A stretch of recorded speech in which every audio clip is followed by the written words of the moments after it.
We've got just what you need right here at Femi Wash Media. Call it the Midas Touch, and you wouldn't be wrong.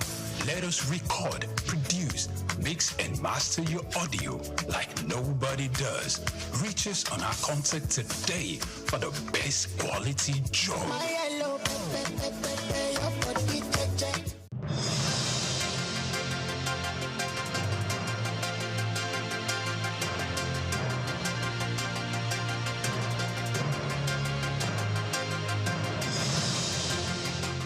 Hello and welcome to SOUQ News Television. We're reaching you live from our studios in Lagos. I am Olumide Shokoya. Now the news. Nigerian startups have secured $162 million in funding from January to May 2025, ranking third among the highest recipients of investment on the continent, according to the latest report by Africa, the Big Deal. The report showed Egypt led with over $332 million, followed by South Africa with $273 million, while Kenya came fourth with $132 million. Overall, African startups raised over $1 billion during this period, outpacing 2024 by 7 weeks, driven largely by fintech, health tech, and energy ventures. The majority of funding came through equity, with debt accounting for $130 million, alongside smaller shares from grants and bonds. Fintech led the sectors, attracting 46% of all deals, while Nigerian mobility startup Move is reportedly set to raise $300 million, which could push it to unicorn status. The development signals growing investor confidence in Africa's innovation ecosystem, with Nigeria remaining a key destination despite tighter global investment trends. Nigeria imported crude oil valued at 1.19 trillion naira in the first quarter of 2025 due to insufficient domestic supplies to refineries, according to the National Bureau of Statistics (NBS). The imported crude ranked as the third highest imported product, trailing gas oil and motor spirit, which reached 1.83 trillion naira and 1.76 trillion naira respectively. The United States led Nigeria's crude suppliers with 726.84 billion naira, followed by Angola and Algeria. The persistent crude oil import reflects the inability of local producers to meet the demands of domestic refineries, pushing operators to source feedstocks internationally, despite Nigeria's daily crude production exceeding 1.4 million barrels. Now, the Lagos State Ministry of Innovation, Science and Technology has presented a revised Lagos Innovation Bill to create a clearer legal framework for the state's innovation ecosystem. The draft, unveiled at a stakeholder session in Ikeja, aimed to guide the growth of startup research institutions and digital infrastructure while attracting investment and protecting intellectual property. Commissioner Olatubosun Alake said the bill would transform scattered innovation efforts into a structured system that moves ideas into inventions, startups, and globally competitive businesses. The bill also seeks to promote inclusive innovation by extending support to underserved communities across Lagos, ensuring broad-based economic development. The Corporate Affairs Commission, CAC, has announced a new review of its service fees effective August 1, 2025. The Commission stated that the decision followed careful analysis of current economic realities, rising operational costs, and consultations with key stakeholders, ensuring efficient and technology-driven service delivery. The adjusted fees will affect companies, business names, limited partnerships, and incorporated trustees. The Commission emphasized that the review is modest, competitive, and necessary for sustaining high service standards, transparency, and customer satisfaction. Full details of the revised fees are available on the Commission's website. India's Prime Minister Narendra Modi told President Donald Trump that India's recent military operations against terrorism were precise and had no impact on trade or economic talks. He stressed that India does not accept foreign mediation, keeping security decisions independent. Despite regional tensions, India's economy remains stable, with cross-border conflict not affecting trade flows or investor confidence. Trump assured continued United States support while both leaders agreed to handle trade matters separately at future meetings. Many thanks for watching. Do well to follow us on all our social media platforms at SOUQ News Television. Just Africa comes up next after this. I am Olumide Shokoya. Good morning.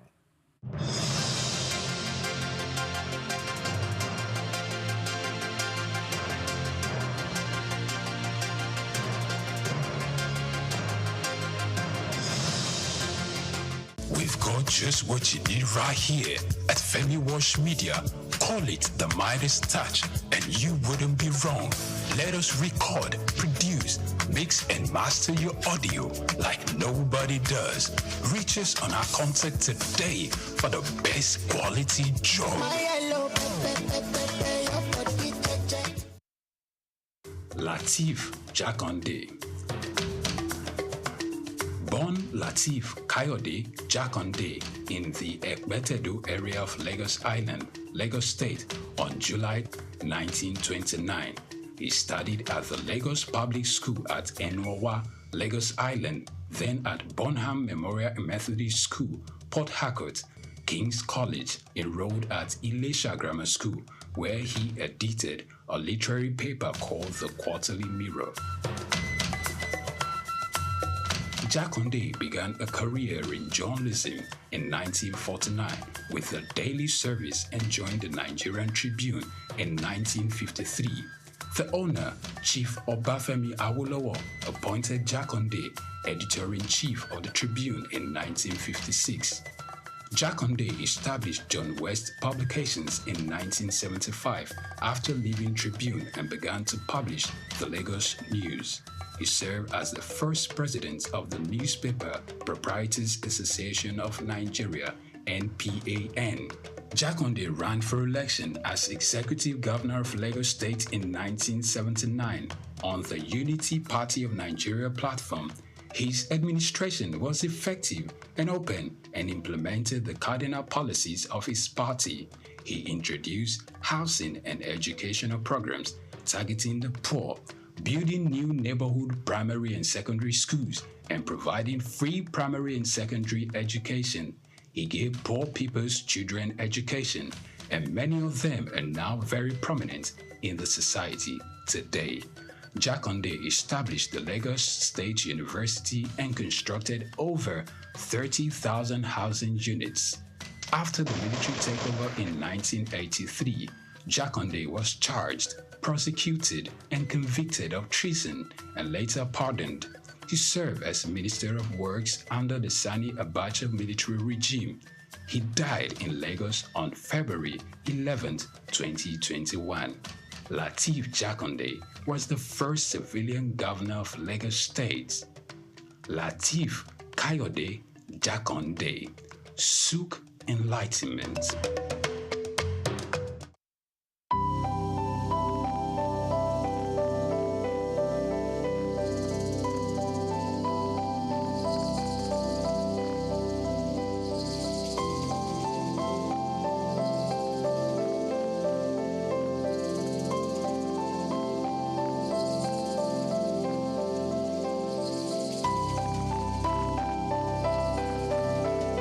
Trafalgar Square, established in 1844, is a symbol of British naval history and a popular cultural spot in London. Named after the 1805 Battle of Trafalgar, it has been the site of celebrations, protests, and cultural events, representing the changing identity of the city. It houses several landmarks, like the Nelson Column, St. Martin in the Fields Church, and the National Gallery. The Nelson's Column, a tribute to a naval hero, is the main feature of Trafalgar Square. Standing 52 meters tall, completed in 1843, it honors Admiral Horatio Nelson's victory at Trafalgar. The column is topped with a statue of Nelson, and 4 bronze panels at its base show scenes from his battles. Surrounding it are 4 large bronze lions added in 1867, symbolizing British power. Iconic part of British culture, not just in its look, but this is very much the sort of centre of London. You know, whenever there's a celebration, a protest, it's a public space that's very important for a lot of not just people that live in London, but for the UK. You know, it's a place where people would congregate. You know, I remember being here all around the 2012 Olympics. We were very much one of the centerpieces of British culture. Yeah, no, you used to be able to climb on the lions when I was younger, but you can't do anymore. So there you go. That's progress for you. St. Martin's in the Fields Church, reputed as an architectural gem, was built between 1722 and 1726. It is known for its neoclassical design by architect James Gibbs and is famous for its portico and steeple and has influenced architecture worldwide. The church also a rich musical history, hosting concerts and helping the homeless. Yeah, I actually came to London just on a little day trip, and then I remembered that this church sometimes has classical music on, so I just popped in, and there's no concert, but there were some people practicing. So there's a quartet of violins, and they made some lovely, sort of practice for some classical concerts. So I really enjoyed just sitting there for 10 minutes, listening to it. It's lovely, it's a really nice church, and it's nice that people don't use it much time. So maybe we used to have a nice coffee as well.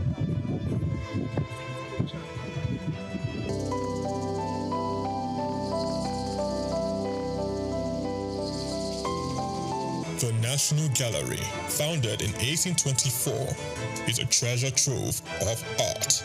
Located on the north side of Trafalgar Square, it houses over 2,300 artworks from the 13th to 20th century with free public access to masterpieces from major European artists. I'm not really sure. I haven't been through the museum yet, but I'm here for a Christian heritage tour to kind of learn more about the history of the Protestant Reformation in England and Christian history here in England through the paintings that are in the gallery. So that's what I'm here for today. Trafalgar Square blends Britain's naval history with modern art and culture. It remains an important public space, attracting millions of visitors each year to experience London's rich heritage and vibrant atmosphere. Chike Okolo, reporting for SOUQ News.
Jim Ovia, one of the most influential and successful businessmen in Nigeria, who has made a mark in the financial system. He is the founder and chairman of Zenith Bank, one of Africa's largest and most profitable banks. He has been described by Forbes Africa as the godfather of banking in Nigeria. My name is Jim Ovia. I'm chairman of Zenith Bank, and I thank you all for listening to me. This illustrious son of Africa was one of the financial leaders who revolutionized the banking sector in Nigeria. Let's take a close look into the life, background, career, and achievements of this enigma, Jim Ovia.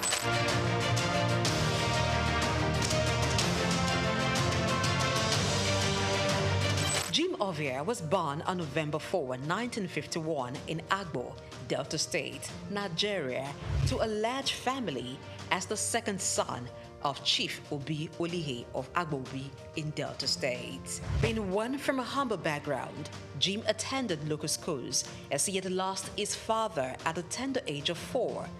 His widowed mother, together with his older brother, saw him through school. He had secondary education at Ika Grammar School in Agbo.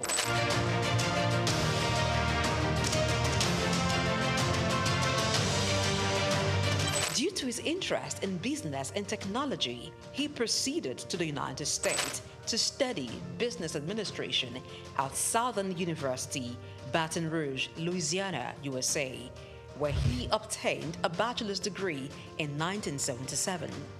He furthered to University of Louisiana, Monroe, Louisiana, and bagged a master's degree in business administration in 1979. Jim Ovia is also an alumnus of the prestigious Harvard Business School.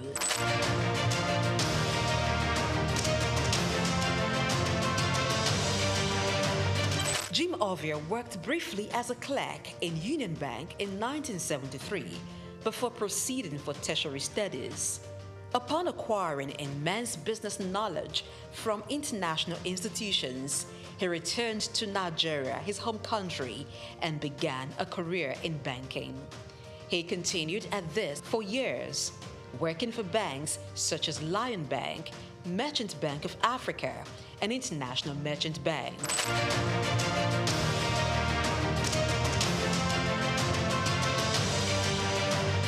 After many years in the banking industry, in 1990, Jim came together with some colleagues to found one of Africa's largest and most profitable bank, Zenith Bank. The bank was established with a vision to provide excellent customer service, innovative and technology-driven banking. Zenith Bank flourished as it drew customers who sought excellence in financial services. What started with an asset of $4 million and about 50 staff has grown into over $24 billion in assets and shareholders' funds of more than $3 billion as of June 2022. Zenith Bank is listed on the Nigerian Stock Exchange and London Stock Exchange. Jim Ovia served as Zenith Bank's Chief Executive Officer and Managing Director from 1990 to 2010, and then Chairman from 2010 to 2014. After a brief break, he returned as Chairman of the bank in 2016 and remains so till date.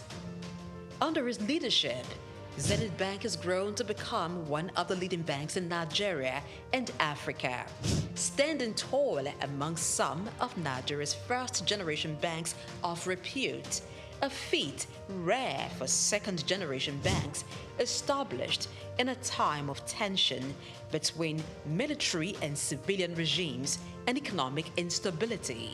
We will build our own roads to our branches. If we're building branches in some cities, towns where the roads are not good enough. We have also bought power plants, generating sets to power electricity into our building. When we do all this, we also even had dug borehole to supply water to the building.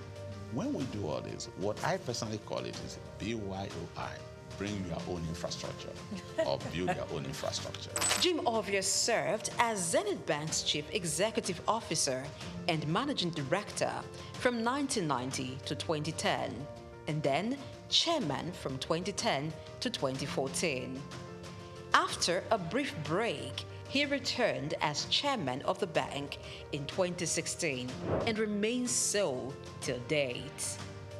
Under his leadership, Zenith Bank has grown to become one of the leading banks in Nigeria and Africa, standing tall among some of Nigeria's first-generation banks of repute, a feat rare for second-generation banks established in a time of tension between military and civilian regimes.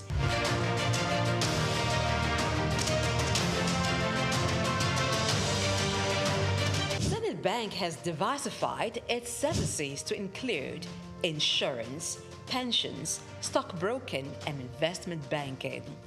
The bank has won awards and recognition for its performance, governance, innovation, and social responsibility, inspired by its chairman's belief in giving back to community. Really, it's my special pleasure, my honor indeed, for this opportunity offered by AAI to be awarded in the category of Business Leadership Award for 2017.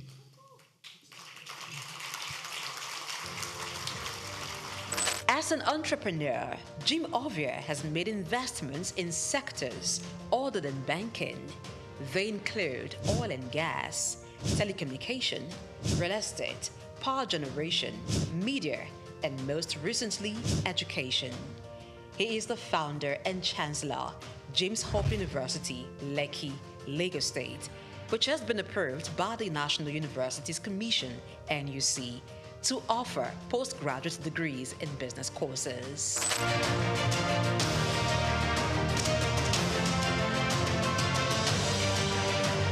Jim Ovia is a man who believes in giving back to society. He has engaged in philanthropic works through his foundations, Mankind United to support total education, MUSTE, and Youth Empowerment, ICT Foundation. These foundations award scholarships to indigenous students and promote information and communication technology in Nigeria through various initiatives. Ovia has made donations towards courses and institutions. They include Nigerian Investment Promotion Commission, NIPC, Nigerian Internet Group, NIG, Lagos State University, and National Information Technology Advisory Council, just to mention a few.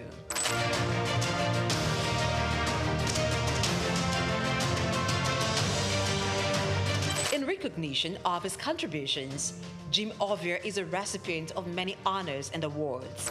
In 2012, the University of Benin awarded him an honorary doctorate degree. Former President Muhammadu Buhari in 2022 conferred him with the national honor of the Commander of the Order of the Federal Republic, CFR.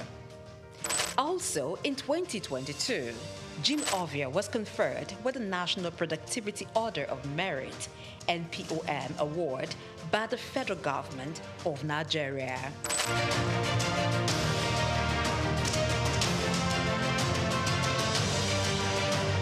Jim Ovia is a proud member of the World Economic Forum, the Nigerian Economic Summit Group, and the Institute of Chartered Accountants of Nigeria.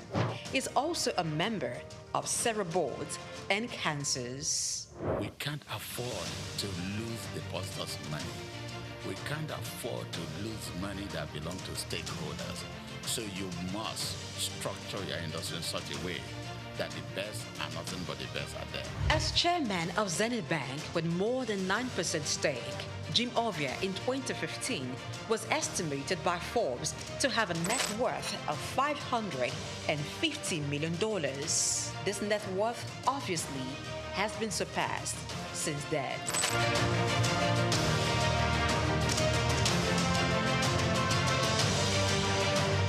Jim Ovia, as a business person, founded 5 companies. They are Zenith Bank PLC, the Quantum Group, Visaphone Communications, Quantum Luxury Properties, Civic Center Towers, and Cyberspace Network. Jim is a member, Honorary International Investors Council.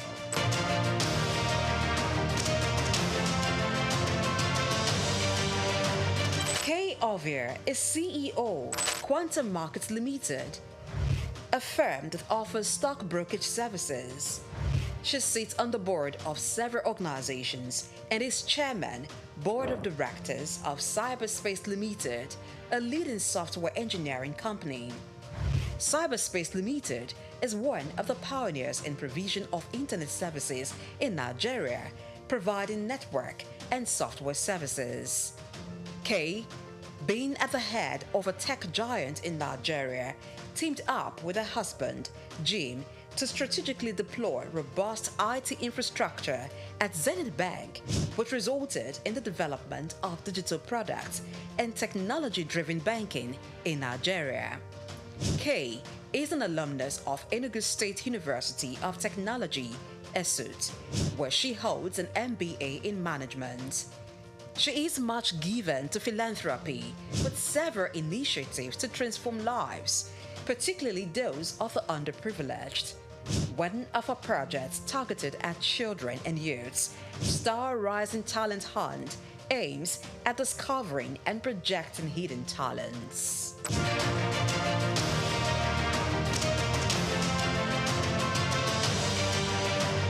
Jim is married to businesswoman and philanthropist Kay Ovia. She's also a hotelier, proudly running Starwood Hotels. Jim and Kay Ovia are blessed with 5 children: Isioma, Zephyr, Tito, Tommy, and Jesse. As a family man, Ovia enjoys spending time with his family. He also likes reading and traveling.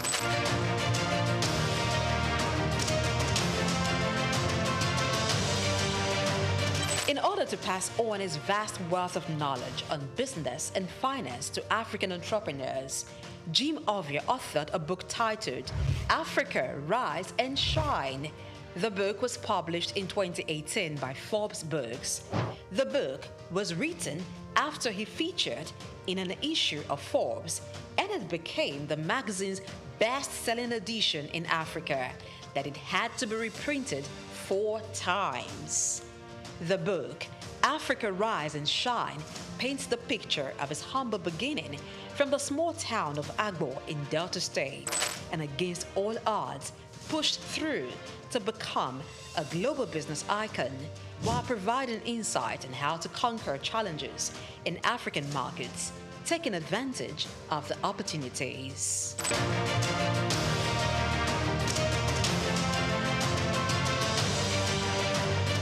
The man, Jim Ovia, is a firm believer of Africa being a continent abundant with natural and human resources. He has constantly pitched the continent as a land filled with investment opportunities in international business forums, such as the Harvard Business School Annual Africa Business Conference, Bloomberg Global Business Forum, Commonwealth Business Forum, and the World Economic Forum, where he has been invited to participate and even deliver keynote address. Jim Ovia remains one of the pride of Africa and a great contributor to Nigeria's economy and the financial landscape in Africa.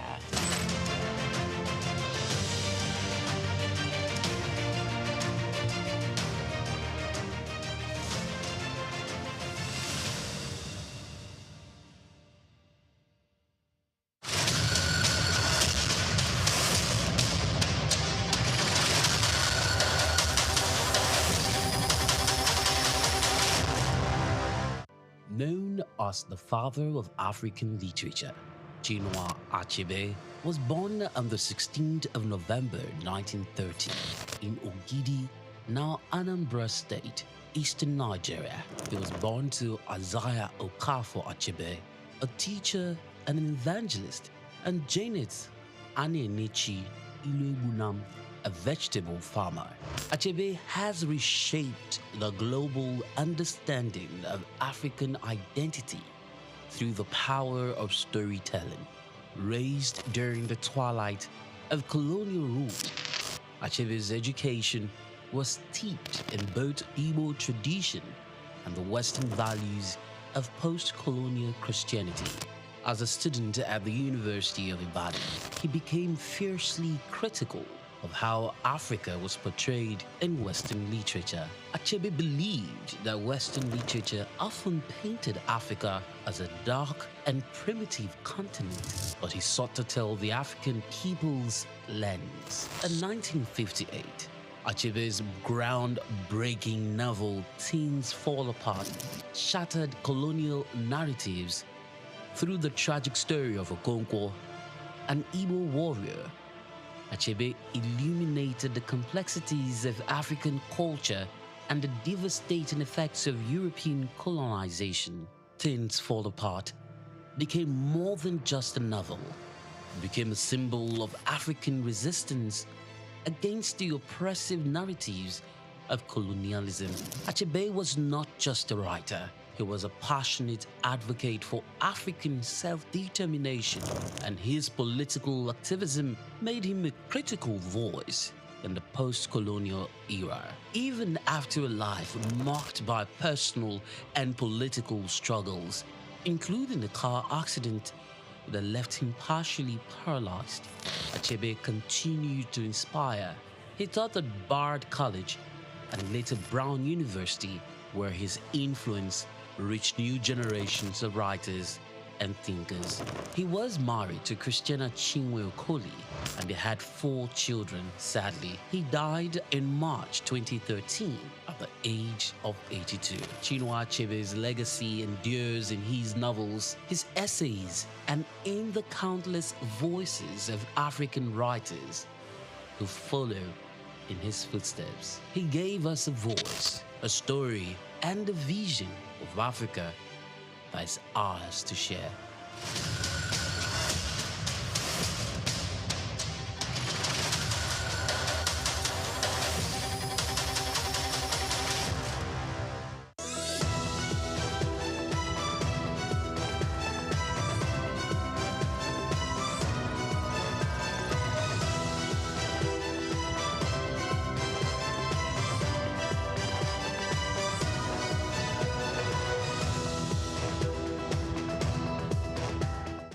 Those who fail to learn from history are doomed to repeat it. Talking about forgetting where you come from, welcome to Just Africa on SOUQ News Television, a program that's crafted to discuss the growth and challenges that seem to be a clog in the wheel of progress of Africa and the solutions with brilliant minds of how to solve such issues. My name is Swift Aderito, and I'm not alone on the table. I have a very brilliant young man. I call him my South and fresh brewed cup of tea. Priye.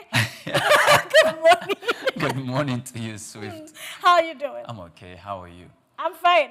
So today I want to ask a question. What's your favorite thing about Africa? Or what's that thing that makes you feel like, oh, I do this, it means I am African? The thing I do that makes me think or feel that I'm more African, surprisingly, none. Okay, maybe I have not actually looked at it. Okay. But there's something you said during the introduction of the program when you were trying to talk to me, and you said brewed cup of tea, because I think that's in line with what we're talking about. Yes. And I know I like coffee, and I know I am the tea kind of person. Early in the morning, I want to be seated on my desk with a cup of tea by my left-hand side, and I'm working and I'm sipping that. I like that. I like that. And I actually like it to be moved a little bit up. Talking about what makes me very, very African, it's the fact that my name is Swift Aderito. Once you hear that name, you know that, look, this girl, Aderito, is an African name. And today we are talking about something that is really interesting. We are talking about cocoa, and we are discussing, which is important. We are talking about the cocoa industry. Yeah. So the question for today is, can we reviving the cocoa industry? So in between, we are asking a question. Can we revive the cocoa industry? What does it take? What will it cost us as a government and a people to revive the cocoa industry? There was once a time in Nigeria that we were the highest producers of cocoa in Africa. Right now, we have 3 leading giants. We have Ivory Coast and Ghana. Ivory Coast, of course, is tops, and Ghana follows. Nigeria is third. Africa, for now, produces 75% of cocoa in Africa. And Nigeria and Ghana and Ivory Coast share 60%. Nigeria, unfortunately, has a 6% in this ratio. That's how terrible it is from the leading producer of cocoa in Africa. So I want to ask you, Priye, what do you think can be done, or what do you think has taken us to that point where we are, that we are no more number 1? We are not even number 2. We are now down the ladder. And if care is not taken, the fear is we will keep receding. Okay, so first of all, if we're talking about history, we need to first look at, you mentioned something very, very significant. Yes. Why did we drop? Now, the thing is, agriculture as an industry has so many different, sectors, subsectors. And these sectors, cocoa is one part of it. Yes. Cocoa, between 1940 and 1970, primarily in 1940, Nigeria was seen as the highest producer of cocoa, if not number two, one of the highest in the world. Yes. And at that point in time, we were doing good. So fast forward from 1940 to 1970, we still held that position as one of the highest producers of cocoa in the world. But you know that in 1970 we discovered oil. I think around between the 1960s and 1970s we discovered oil in our country, and Nigerians, the leaders of the country, shifted attention from agriculture and from cocoa down to oil. And because they did that, investment dwindled, infrastructure was left comatose as all attention was shifted, in fact, to the fact that we used to have the regional cocoa commodities board, 6 regional commodities board at that particular point in time that were managing the different 6 regions. Wow. And I think then it was later on collapsed to a central commodities board. Yes. And that in itself led, to the complete, collapse of that system. So when it went south like that, at that point in time, Côte d'Ivoire was still maintaining that position. Yes. So at that time, Nigeria was playing second. Okay. It was just a little bit above Ghana, or Nigeria and Ghana was sharing that. But Ivory Coast has always been there, been number one. Nigeria probably would be doing about 200,000 metric tons of them. Ivory Coast was doing about 700,000 metric tons. I heard the president of Ivory Coast said, look, cocoa is our own goal, our own oil. Yes. Oh, okay. I didn't even know he said that. Yes. But the thing is, it's obvious that they were doing very, very well at that point in time. So oil came in. It's a blessing, but I think we mismanaged the process, talking about economic diversification, and we left that cocoa and the agricultural sector to completely, collapse. Today, what are we talking about? I'm glad that in May this year, the Vice President, Kashim Shettima, was talking about, bringing reviving the National Cocoa Management Board. In fact, he also made a promise that to show the seriousness of the administration and of the government, is going to have to establish a personal cocoa farm. Fantastic. Yes, he said that, so that we can move from cocoa growth, production, to processing and export.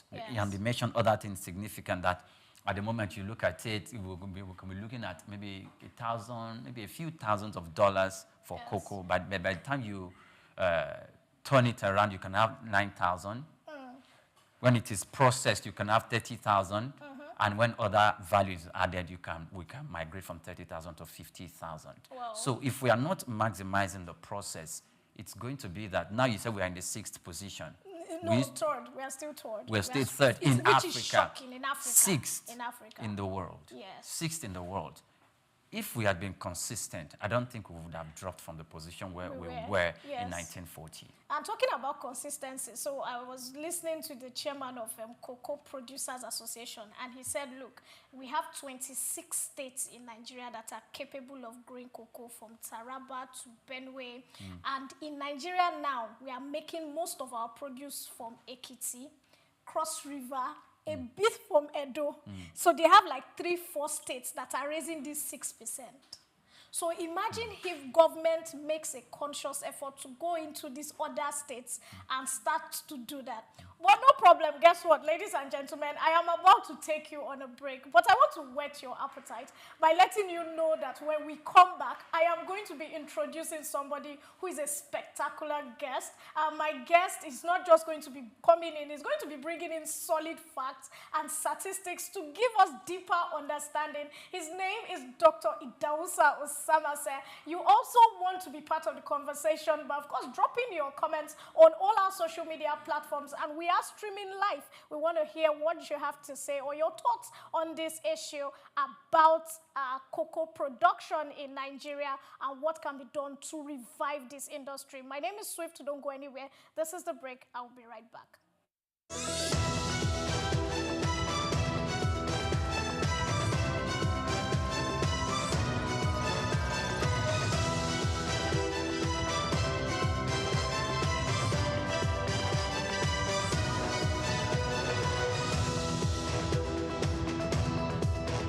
Cocoa remains a significant cash crop in Nigeria, predominantly produced by small-scale farmers in the country's southwest region.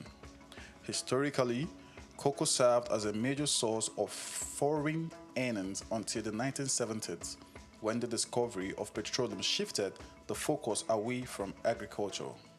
Despite various challenges from its introduction in 1807 to the present, efforts by successive governments and the resilience of cocoa farmers have sustained its production.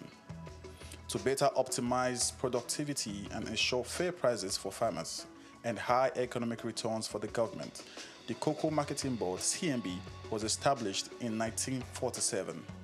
However, the goal was not totally achieved as pricing policy were unfavorable, discouraging farmers from producing export crops, and that eventually led to the board's abolition in 1986. These resulted in reduced yields and lower quality cocoa beans. Meanwhile, the millennium era witnessed a shift in farmers' focus towards more economically viable crops like oil palm due to the high cost and intensive care required for cocoa production. Cocoa production faces several obstacles, including limited access to fertilizers, unfavorable climate conditions, pest infestation, poor infrastructure, and land shortages. Also, herders' attacks on farmers have deterred farmers from expanding their farmlands. According to research, despite challenges, cocoa production has empowered many farmers and more stakeholders in the value chain, improving their living standards, enabling them to provide education for their children, cover medical expenses, and build better homes. Concerning the future of cocoa farming in Nigeria, there are mixed opinions among farmers. Some are hopeful that government reinvestment and addressing current challenges can revive the sector's past success. Others are pessimistic due to the persistent issues and the trend of farmers shifting to other crops. Regardless, hope remains for the sector. Solutions like improving land-labor relations, infrastructure, and financial support could revitalize cocoa production, reduce out migration, stabilize prices, and enhance value chain development, ultimately securing a brighter future for Nigerian cocoa farming and its stakeholders. Ojai Michael, reporting for SOUQ News. Cocoa has more than tripled in costs over the past year and is up 129% this year. The rise in cocoa prices is likely due to a global cocoa shortage. Climate change-induced drought has ravaged crops in West Africa, which contributes around 80% of the world's cocoa output. According to the International Cocoa Association, global cocoa supply will decline by almost 11% over the 2023-24 season. The world produces nearly 6 million tons of cocoa beans each year, and consumers may begin to feel the impact of this shortage by the end of this year or early next year. Nigeria's cocoa earnings in the first quarter of this year surged by 279%, driven by a sharp increase in its prices in the international market. Data from the National Bureau of Statistics, NBC, indicates that in the first 3 months of the year, the value of cocoa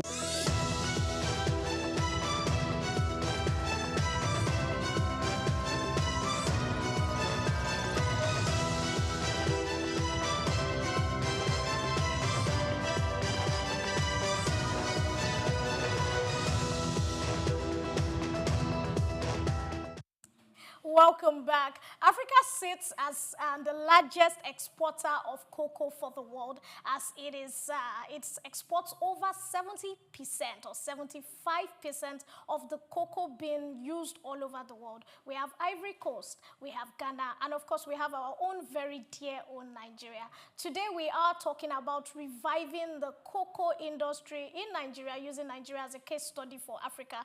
And I'm not alone. I have two very handsome gentlemen. You know what they say about a woman who has two husbands, or a husband and a side boy? She's never out of money and, of course, gifts and spoiling. On my right-hand side, I have my very handsome guest. His name is Dr. Idelsa Osamaze. He's a motivational speaker, an intelligent young man, and, of course, the vice president of WASH, Femi WASH Limited. You're welcome to the show, sir.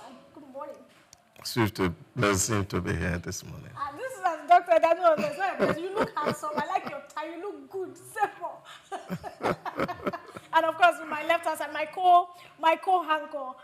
Of course, I call him my co-culprit in crime. Thank you. My co-culprit in crime. Thank yes. you, Swift. Thank you. I will put doctor to your name today, so that it's not only one side. No. Until the person by your right hand side, we call him an institution. Can I acknowledge, doctor, please? Can I put doctor? No, for this program. Is it Prof? No. Prof. God bless you, sir. And on my right, I have Prof. You said on your right. Sorry, on my left. Great. Oh my God. All right, so gentlemen, today we are talking about reviving, of course, the cocoa industry in Africa. First of all, we have done a bit of banter. I want to know what's your take on the cocoa industry in Africa, using Nigeria as a case study, sir? Well, I see that a lot has been said about cocoa industry in Africa.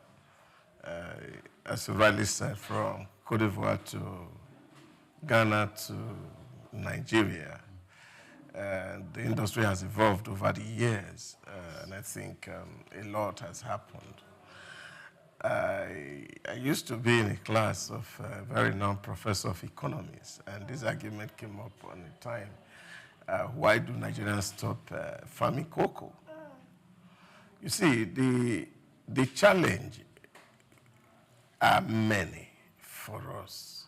If you look at Nigerians' case, at least we had alternatives, things we could switch to quickly. And because there was not so much investment in research and development in that sector, much is not achieved. Yeah, because there's a whole lot in terms of pests, destroying the products you have, seed and yielding, fertilizer supply, and the rest of it. So all of this were such a limitation. And then, of course, you saw that before the 1986 military removal of all the limitations around the marketing of cocoa, a lot of people felt that the marketing board actually were ripping off farmers. And then, of course, they were making the big money and paying peanuts to the farmer because they were taking the cocoa from the farm. And the law of arbitrage is if you take something, you keep it, and after a while, the prices get up. And the farmer can't wait to keep it that long because they need the money. And so they feel that, of course, these people who were at the middle, of course, which is government, were taking more money from the farmers, and it was a whole lot of discouragement that came. But I also think that there's a whole lot that happened because, you see, industries also were opening up opportunity for newer crops because cocoa is a perennial crop. So we also have annual crops that were making a lot of money. And then there was this shift, people moving from what was profitable, what was not too profitable to something that was much more profitable. And I think that movement always happened. And I think that is what the resurgence you're seeing right now, because there's a whole lot of money coming into cocoa trade, and so people are now beginning to take a new interest and a new look into it. I think probably that is what is actually making the government to think about setting up a management board. Yes, of course, but the farmers are saying, look, we don't want you to buy, we don't want you to sell. Yes. Just regulate and then provide us credit, as it were, so we can do our business by ourselves. Priya is itching. Professor Priya, by the way, is itching to ask a question. Okay. No, we're for questions for clarity from doctor. Okay, so he mentioned some of the diseases that were, challenges that actually was a drawback to the production of cocoa. But one thing I want doctor to address, because I think he has. It happened during those times where probably it was my age. No. I'm trying to tell us doctor is an old man because maybe when it was my age. I'm a toddler. Maybe when it was my age. Yes. So there was this effort by the government to bring in the commodities board from the 6 geopolitical zones and created a central board that equally served as one of the bottlenecks that restricted the expansion of the industry, of the cocoa industry. And is it that the central board, when it was centralized, the peculiarities regards to each region at that point in time were not well managed? Yeah, there are some people that were producing more, but they were selling very minimally, very, very small amount because there's a uniform price.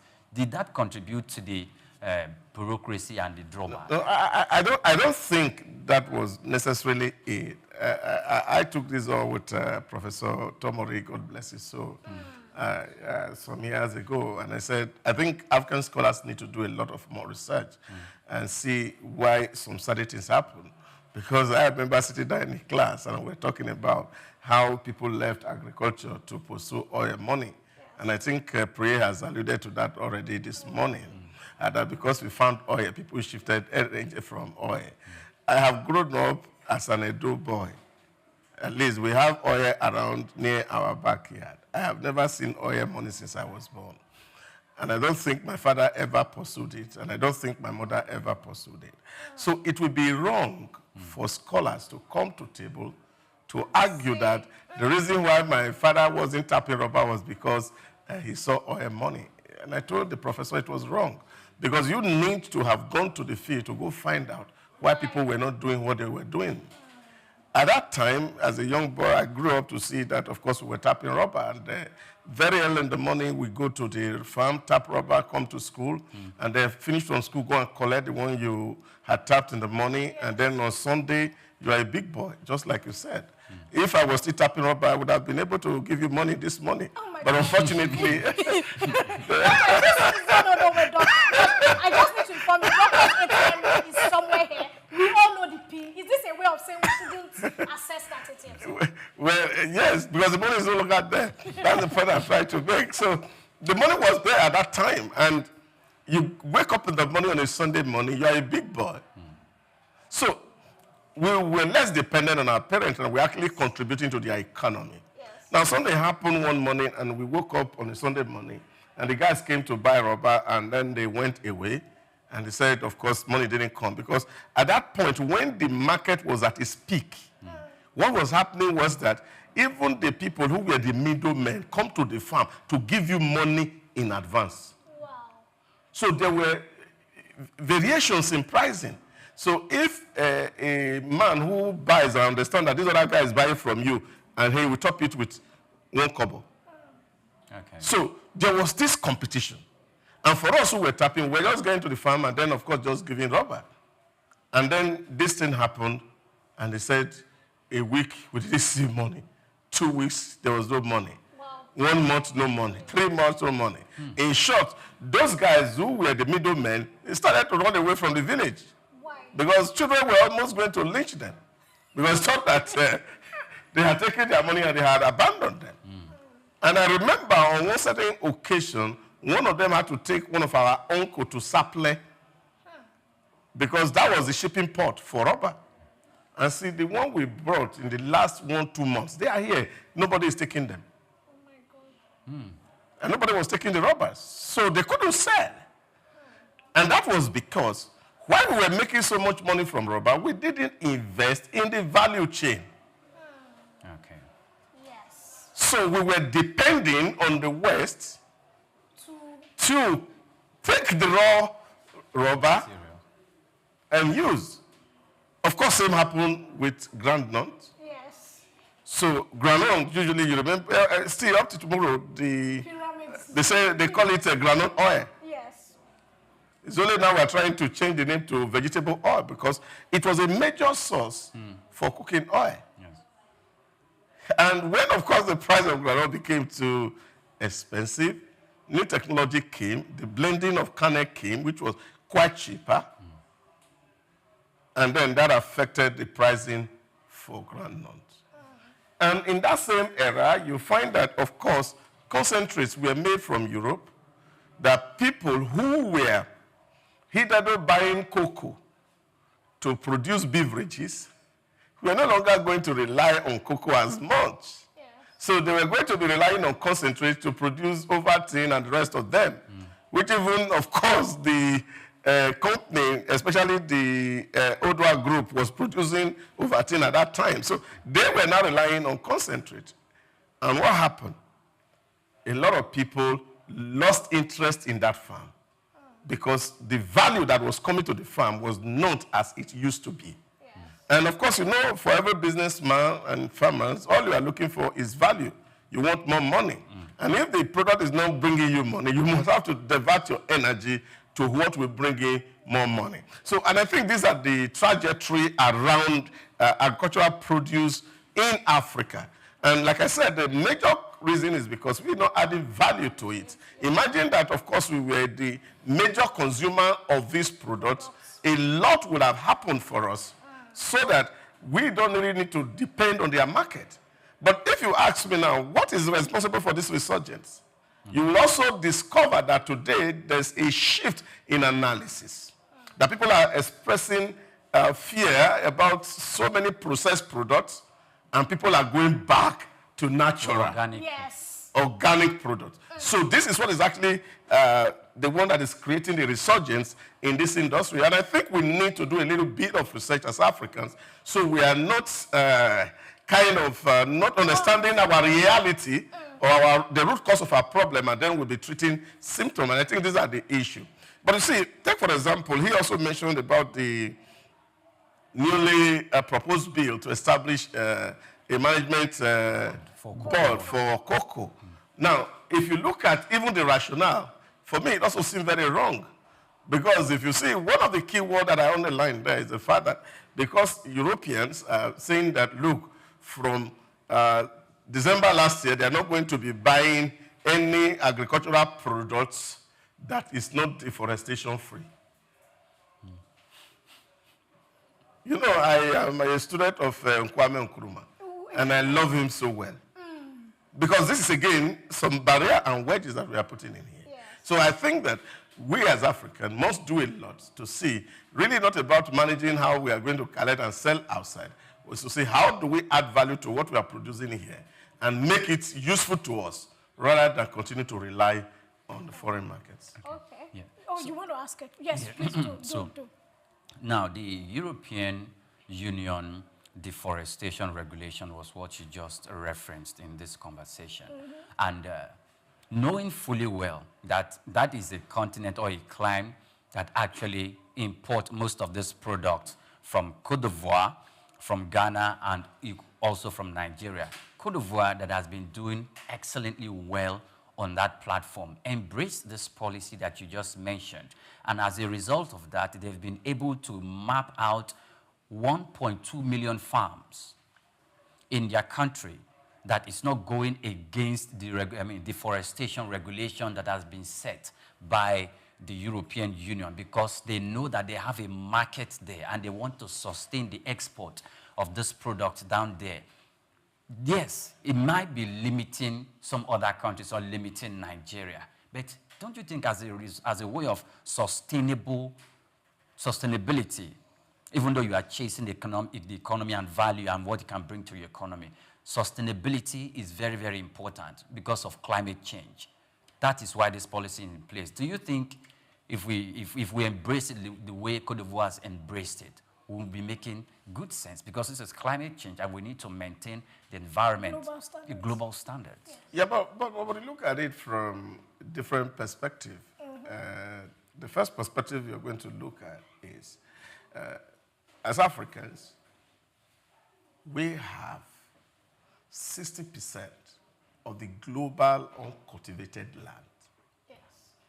So there are still more forests in Africa than you have in Europe. That's the first way to look at it.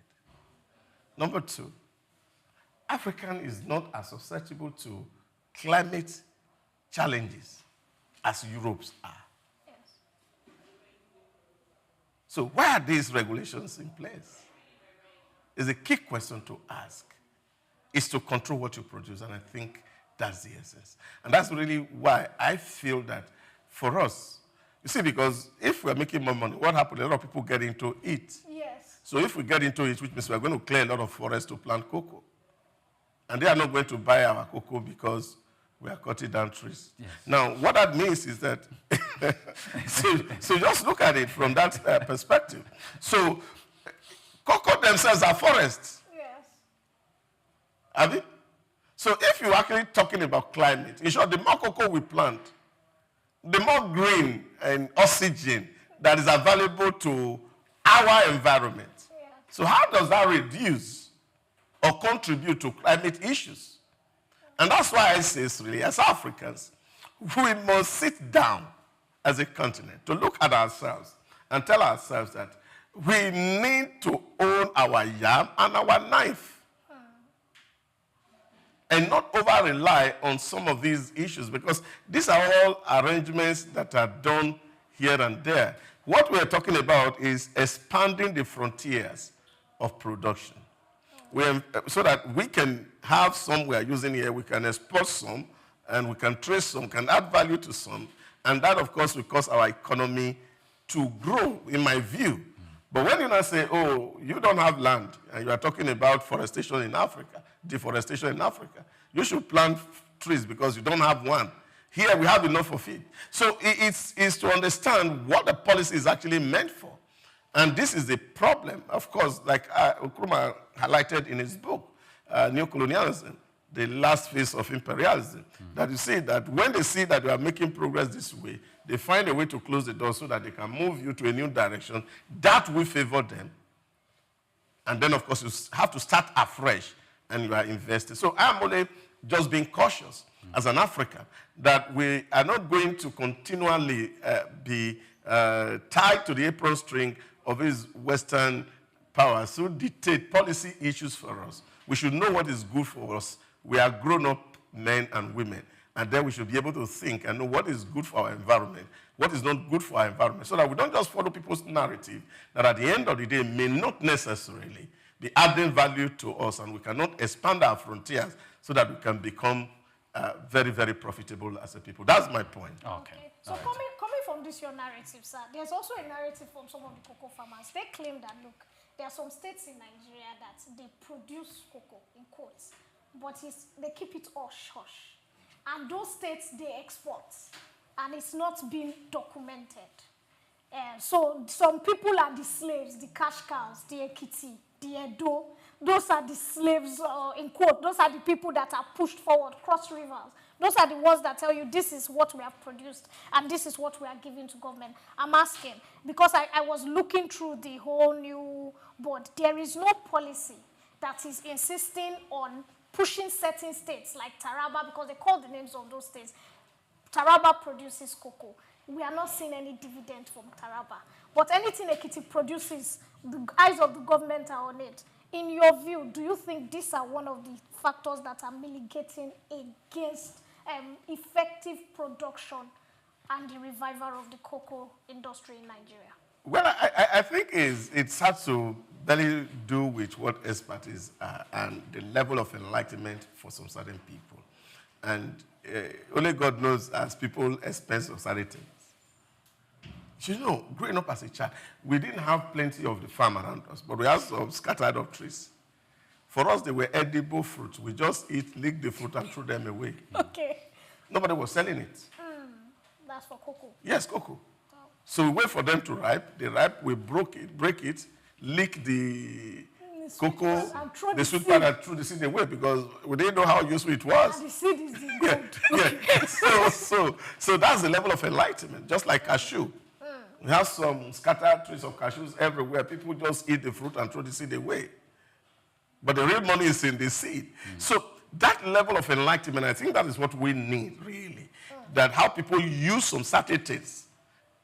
It may not necessarily be for export, because if it's going to be for export, if you are going through the seaport, you're going through the airport, definitely some of all these things will be declared.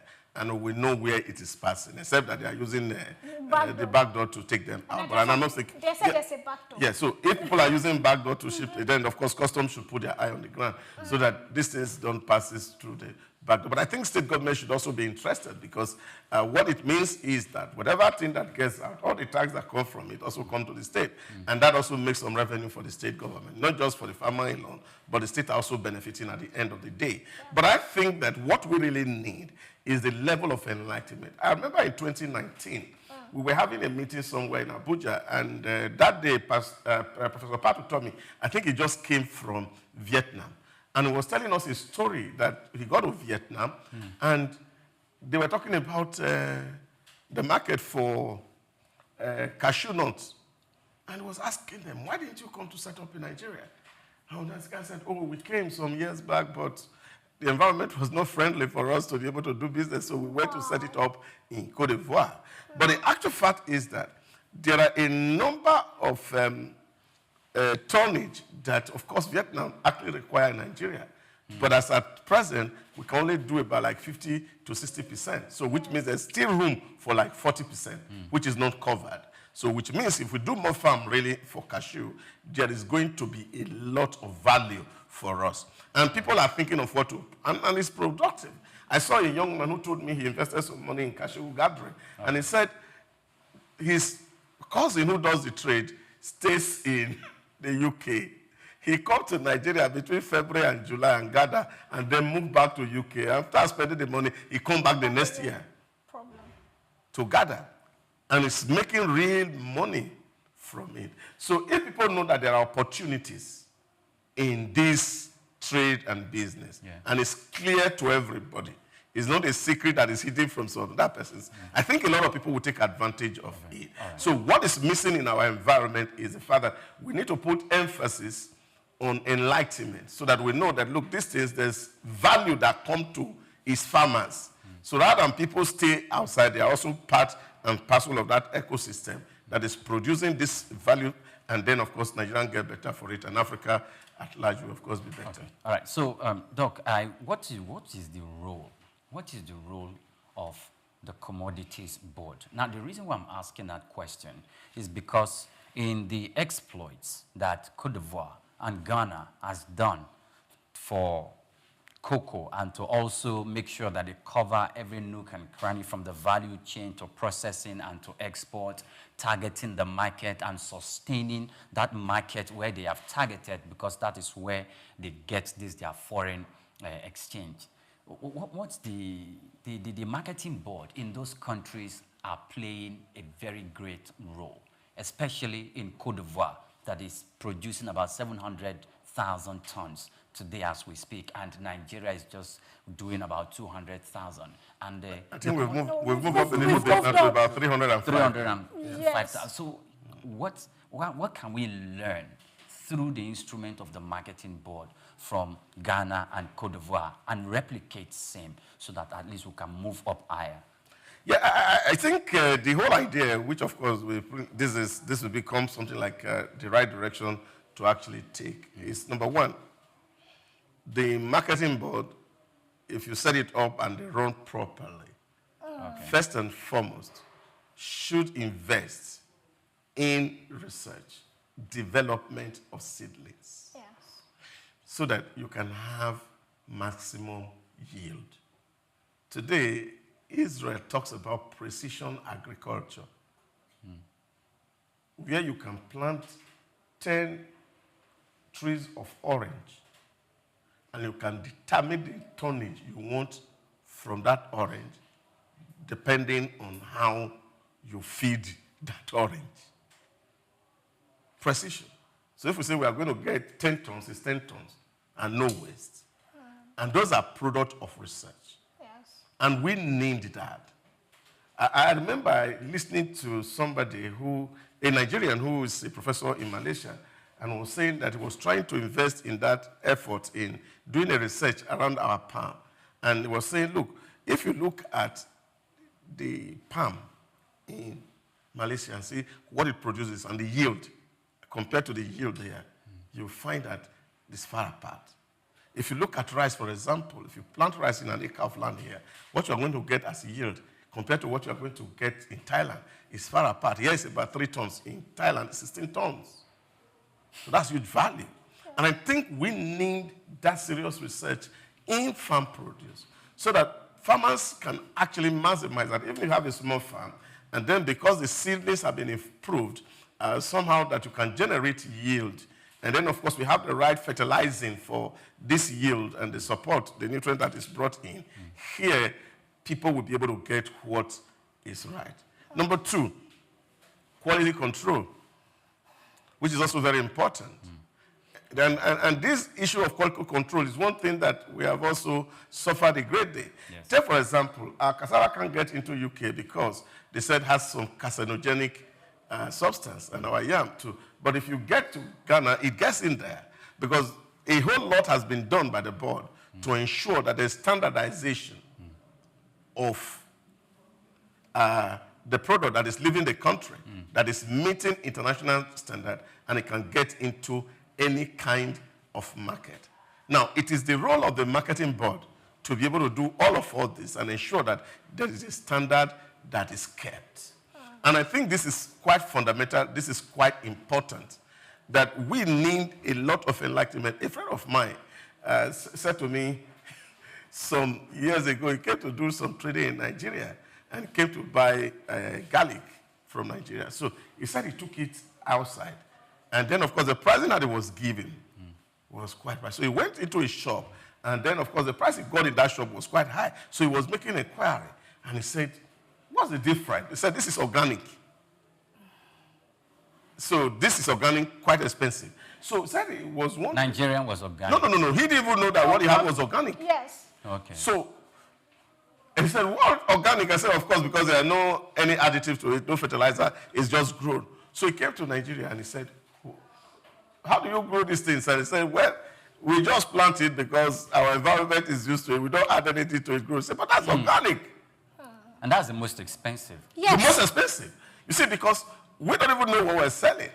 And that is because there is nobody who is there looking at the environment, doing the study for them. So we need those kind of quality control, how to cut it, how to do all of this, put it together, and then you ship it. And then that makes a lot of money for you. So these are the things that we need to invest in as a people. So cocoa, for example, who is cleaning it? These people can determine. So set up small industry that can help in cleaning, burning, of course, or roasting, whatever they call it. And then, of course, people can even blend it. And this creates a lot of job for people within the environment. And then you can ship it outside for whatever thing that they want to use it for. So the marketing board will do that role to ensure that there's standard. Now, also ensure that, of course, credit is available to farmers so that whatever thing that they need that they can use to invest in their farm, that they can get some of those credit. And these are some of the things. And in rare cases, where you have, for example, drought and the rest of the things happen, they can also help the farmer to be able to live. And then they are not just going to quit the farm, but ensure that they are sustained. And when prices are falling, they also find a way to stabilize prices so that farmers are always encouraged to continue to go to the farm. So these are some of the things that the marketing board should do for the farmers, not necessarily taking undue advantage of the farmers. So, Doctor, I'm about to throw one to you. And by the way, fantastic analysis so far. I'm very proud I got you on board. Unfortunately, you have refused to drop the ATM pin, but well, we were still with you. That was when I used to tap rubber. So right now, a lot of farmers have complained that, look, they have diseases that are affecting this cocoa produce. That sometimes you plant, you put in so much effort, and by the time it's time to harvest, you are being attacked. Of course, there's also security issues in Nigeria, which is a sentimental thing right now that some of us don't want to dive into. But I want to ask, what do you think government can do to encourage these people who are still producing cocoa? Because right now, we now realize that, okay, this can be the new oil, or this should be the new oil and the new gold for Nigeria. What do you think government can do, especially when it comes to diseases? These people are complaining that it's like they are just on their own. Now, there's another trust factor. A week ago or so, you talked about the trust factor between people and the government. Back in the day, farmers could, lean towards government. But right now, a lot of cocoa farmers are afraid of government inputs because they feel once government comes in, what happened in 1986 that, the whole cocoa board had to be scrapped may start again. What's your advice to government at this point, sir? Well, I think it's just natural that we find ourselves in this kind of a terrain where government is desperate for money. Government is desperate for money. Priya doesn't agree. No, he doesn't necessarily need to agree. But if you've done a startup before, you will understand what this means. I started a business some years ago in our village in Edo State. And I was trying to see how to invest in that community. And in 1 year, local government is pushing me, state is pushing me. And I was looking for money to even invest in the business. And they want to be reaping when the business has not started to make profit. So this is a big problem. So when government get involved is how much money they can take away from your pocket. That is what the issues are. And that is not the way to grow a business. And that can actually become a disincentive. So this is a problem that why people are afraid to say, okay, if you bring government in, they are calculating, okay, this is what is leaving your farm, this is the tax you are going to pay. And then they give you a bill. And the tax, of course, is not considering your input. Yes. At the end of the day, it's only looking at the value that you are selling. So this is a problem. But you see, the issue of pest control is something that we have done in the past. Take, for example, we have the Cocoa Research Board, we have Rubber Research Institute, we have the Palm Research Institute. One still in Naifor today, the other one still somewhere in Edo also, where they were studying rubber. And all these things were put in place. They were actually to do research and see how we can avoid some of these pitfalls that we find in farms. But unfortunately, these institutes are not funded. And so the people just go there, maybe at the end of the month, go and collect salary, and they're not doing anything substantial. For example, the Iyanomo Rubber Research Institute is still there. I still have some couple of people who work in there, but they're not doing anything substantial because there's no rubber, there's nothing, but they are federal government staff, they are collecting money and salary at the end of the month, but there's nothing happening. So this is a problem where government need to put a lot of energy because the life or the soul of development is R&D. Government in developed nations put more money in R&D than they put on physical projects. Wow. So if we must grow and develop like the developing nations, then we must be ready to fund R&D. I remember some years ago we were talking about somewhere in LBS, and the professor was telling us how Abacha was begging him to bring his brother to just visit Nigeria and go back, Philip Emengwali. And his man said, look, I can't come because American government has put so much money on the ground for me to develop internet so that people can have a meeting and shake hands across continent without necessarily meeting. That is the project I'm working on. But today that is a reality. Yes. You understand it? But somebody put the money down. For that to become possible. Yes, to become a reality. So we need to deliberately and necessarily set funds aside for research and development. But you see, for politicians, it doesn't really matter because you can't count the money you put on research and development. Because when you go back to ask the people, they will ask, what did you do for us? You can't show road. You say you are doing research. So they think that is the money you have stolen. But this is a problem and a dilemma in our environment. But I think it is important that government invests in research and development. And I hope that the new management board for the cocoa will be able to establish an arm that will invest heavily in research to control pests and ensure that there's high yield. And then, of course, we can maintain a standard quality that can get into the international market. Ladies and gentlemen, talking about investing in research and development, we want to take you people on our own personal research, and we call this Cashcraft, and that's where we focus on something very spectacular. And today we are going to be talking about cocoa, and we have something else in line for you. Don't go anywhere. We are going on a quick break, and when I come back, Doctor on my right and of course Professor Priye on my left are still going to be doing fantastic analysis to this topic we have on ground. Don't go anywhere. My name is Swift Aderito. See you in a bit.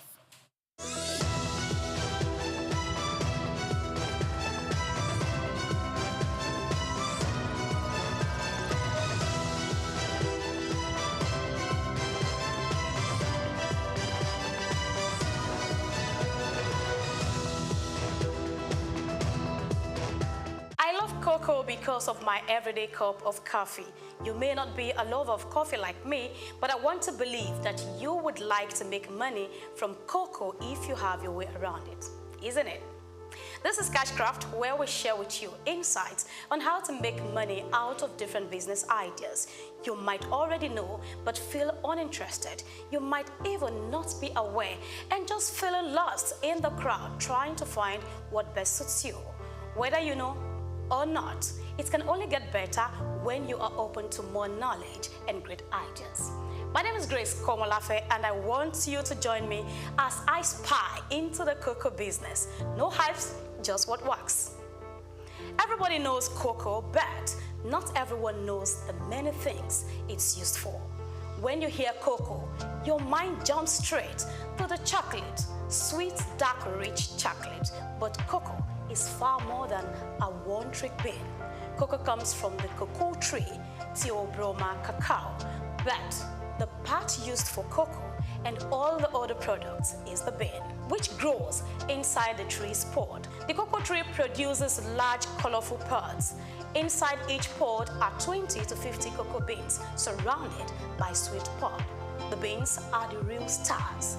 They are fermented, dried, roasted, and processed to produce cocoa solids, cocoa butter, and chocolates. Cocoa is rich in fat. Beyond chocolate, it is used for food and beverage, beauty and skincare, pharmaceuticals, agriculture and industry, health and wellness. Now, let's talk business. Starting a cocoa farming business can be rewarding, especially in tropical regions where the crop thrives. Here are key tips to help you begin. 1. You need to understand the crop. Cocoa grows best in humid tropical climates like West Africa, South America, and Southeast Asia. It needs plenty of rainfall, shade, and rich, well-drained soil. And it starts yielding from 3 to 5 years after planting. 2. Get training or mentorship. Learning from experienced cocoa farmers or attending agricultural workshops can help a great deal. Likewise, understanding the life cycle, such as nursery period to transplanting, maintenance, harvesting, drying and fermenting remains very important. Usually, cocoa trees begin their journey in a nursery where seeds from high-yielding varieties are planted in fiber pods or plastic bags. These seedlings grow quickly, and in just a few months, they are ready to be transplanted to the main farm. 3. Choose the right variety. Select high-yield and disease-resistant cocoa varieties like CRI series from Ghana or Amazonia and Trinitario hybrids. Number 4. Secure land. Choose land in a cocoa-friendly zone. Test the soil to ensure it's fertile and free from waterlogging. 5. Set up a nursery. Germinate seeds in polybags or trays for 3 to 4 months before transplanting. Alternatively, buy seedlings from a certified nursery. 6. Land preparation and planting. Clear the land and provide shade. Cocoa doesn't like direct sunlight. Space your cocoa trees 3 times 3 meters apart.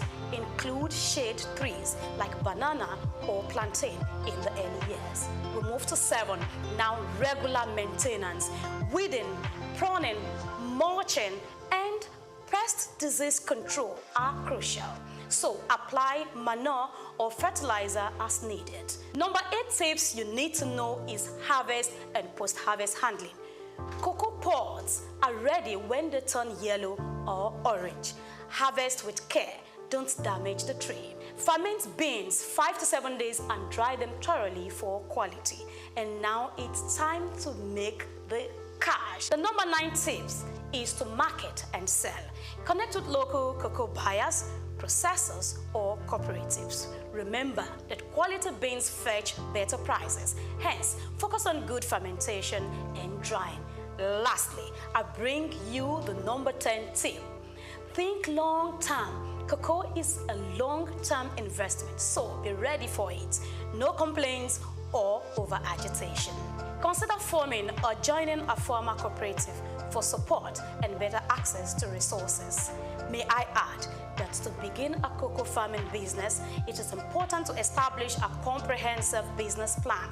This plan should encompass key aspects such as the business description, product offerings, organizational structure, marketing strategies, competitive analysis, operational procedures, and financial details. These elements are crucial for laying a solid foundation to successfully launch and grow your cocoa farming venture. Kindly do a very detailed research to support the tips I just shared with you. So when you get in, you can come out with encouraging profits. Note, this is not a professional guide. It is just a heads up, a way to call your attention or pull you out of the lost crowd so you can begin to think differently and think business. Until I see you again, I am Grace Komalafe signing out on Cashcraft.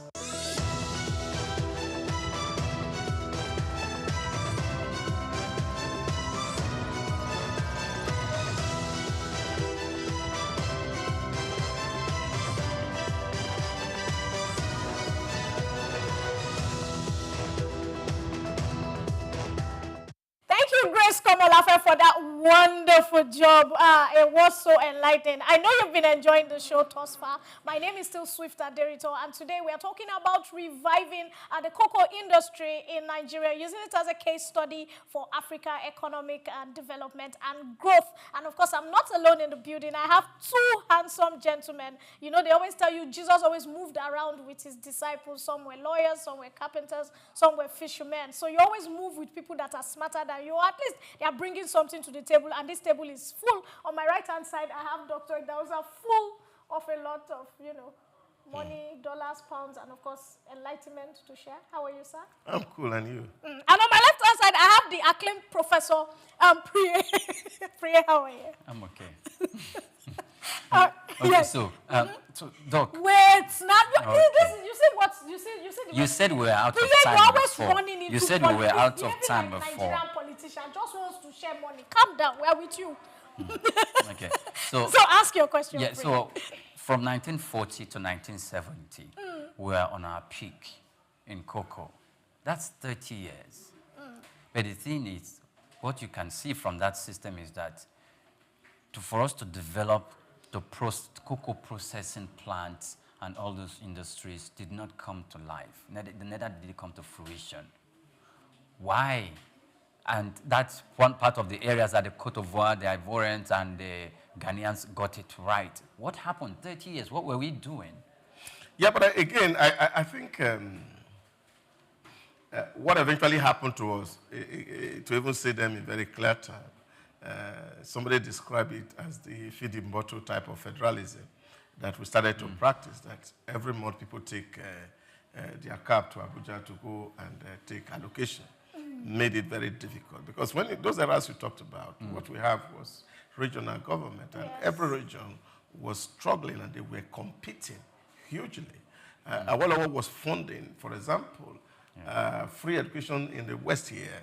I went to a village far away after Ilaro, they call it Igbogila. I saw tarred road. I saw pipe-borne water. Then. And so it was a competition for these regional lords to ensure that they surpass what other regions were doing. And so they concentrated their energy on their comparative advantage. So they became competitive. But today what you have, federalism has been framed in such a way that states become very lazy and other component units of the federation. And that's why you see that nobody's working hard to see how to actually develop what they have in their state, as long as when they go to Abuja, something come in. And I think that is what we need to actually work on. How do we rework our federalism? That, of course, states are allowed to actually take care of themselves and not necessarily go to Abuja to go share cake, and then they can focus energy on cake building. This is where we need to transform. And that's actually what has happened even to all these agricultural things that we have spoken about. Because as long as states have source and they are sure that at least we can have money that can move us around, then nobody is working hard. Because nature has so endowed us as a country that every state in Nigeria has such resource, natural resource endowment in commercial quantity that will be enough to actually take care of the state if states are given their rightful responsibility to take care of themselves. But unfortunately, on every month we go to SOUQ, the feeding bottle in Abuja, and then, of course, we really never grow up. And that's a problem I feel that we need as a country to work on. Let it be that even the state just pay royalty to the center, the way it's done in America today. And so if royalty are sent to the center, so of course you now know that it is now, the onus is on you to produce what you will eat and eat what you produce. When we get to that level, I think a lot of things will be straightened up. Then we can be as competitive as these other people you just talked about in Cote d'Ivoire and Ghana. Talking of getting to the levels, ladies and gentlemen, we have gotten to that level on this table that the producer has asked us to leave. As much as we do not want to leave, well, we're running out of time, but we will definitely do this again because we have so much to say. Priye, just drop something for people your people at home that are watching. Oh, okay. The Minister of Agriculture in 2023 came to see the Minister of the Federal Capital Territory, Nyesom Wike, and he mentioned something. He said, I came to Nigeria and I ate guava, and I still find the seeds inside. He said, I think that was what Doc was talking about, precision farming. He said in Israel, you can't find the seeds anymore because through technology we've been able to transform that. And I think Nigeria agricultural industry should be heading towards that direction. Invest in research and development. Africa will be transformed. And of course, we will be the bride to the other continents of the globe. Okay, talking about brides, like I tell you, eat Africa, dream Africa, buy Africa, and only sell Africa. This is still Just Africa. My name is Swift Aderito. Don't forget, this comes up from 8 a.m. to, of course, 9:30 on Mondays to Fridays. SOUQ News Television, Be Africa. Have a beautiful day. Bye-bye.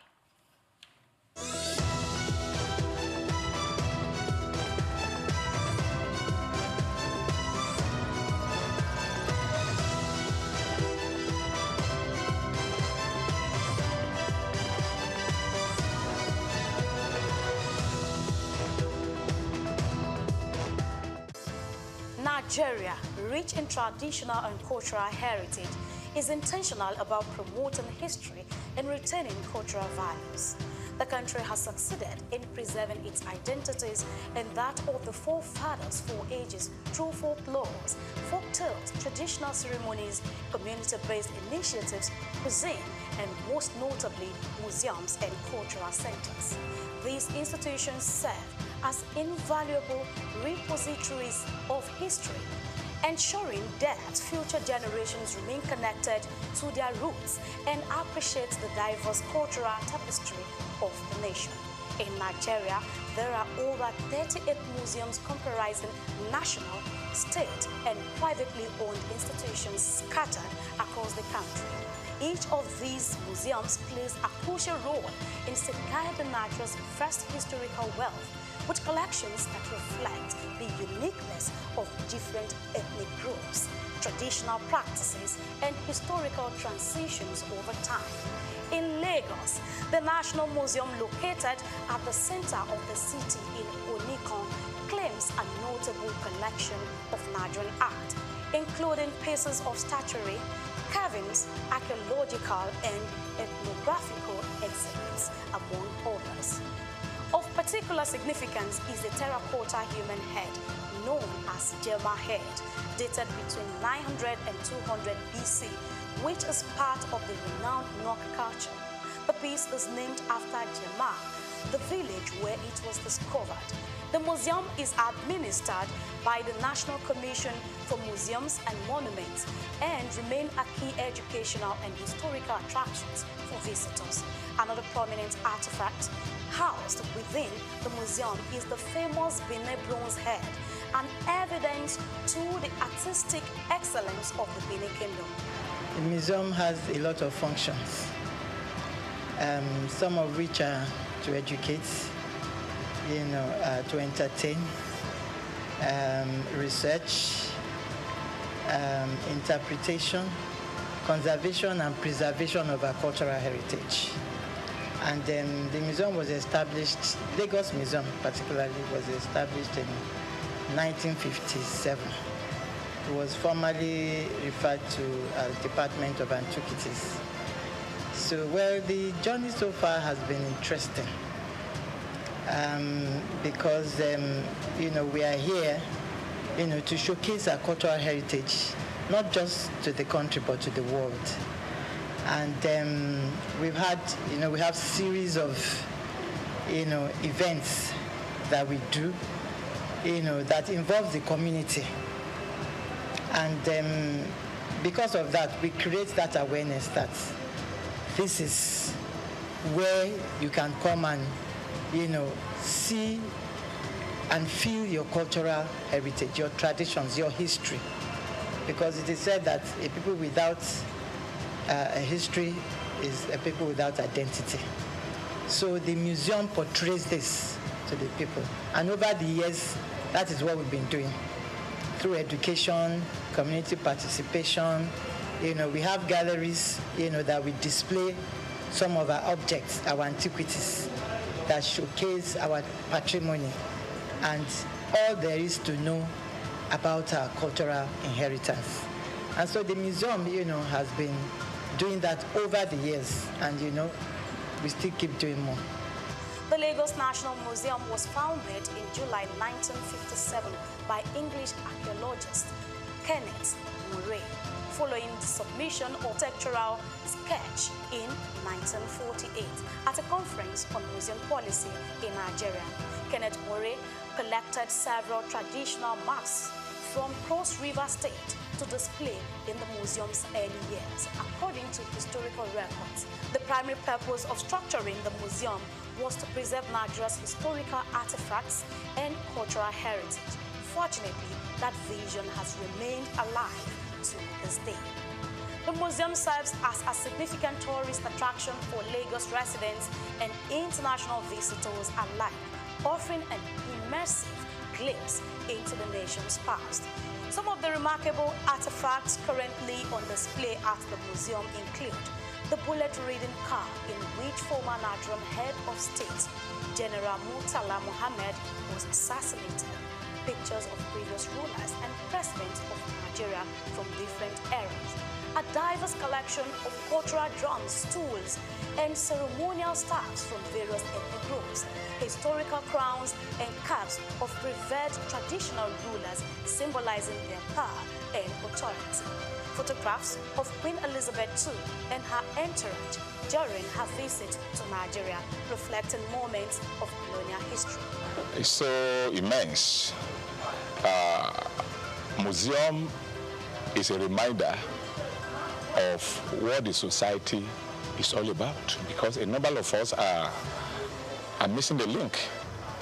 We don't even know the role, the significance of the society we find ourselves because of foreign influence. But when you come to museum, it will bring your mind back to the original habitat, the way of life of people, how things should be seen in the society, and how we should react to phenomenal changes in our environment. Basically, we'll be doing this work of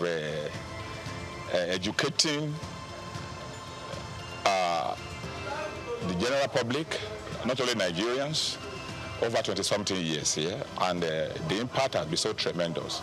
To the point that what we do at the museum is in consonance with the curriculum of our institutions, from primary, nursery, primary, secondary, even tertiary, even people in their corporate organization. They deem me free to come to National Museum. Anytime they feel like, we are missing the link, we have missed a lot of things concerning the way of life of our forefathers.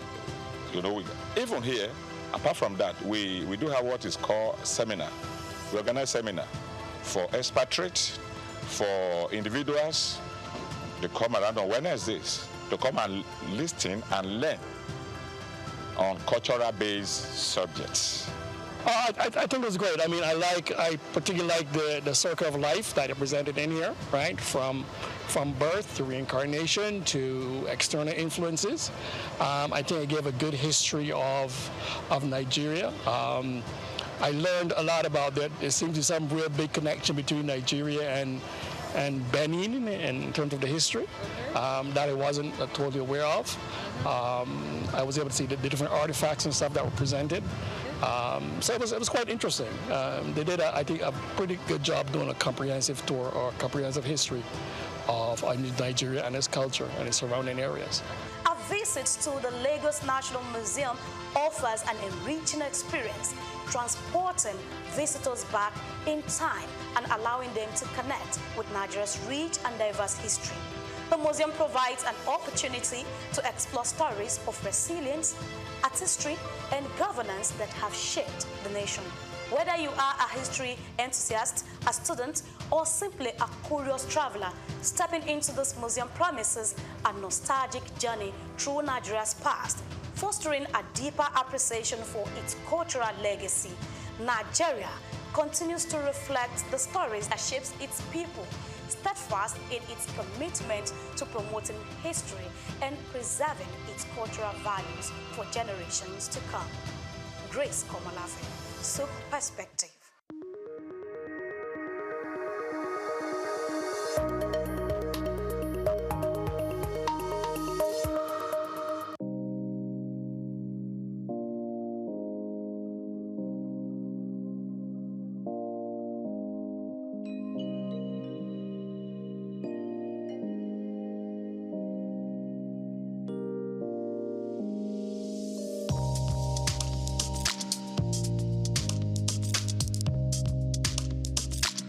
That we should relax and enjoy every minute of the program, the conference.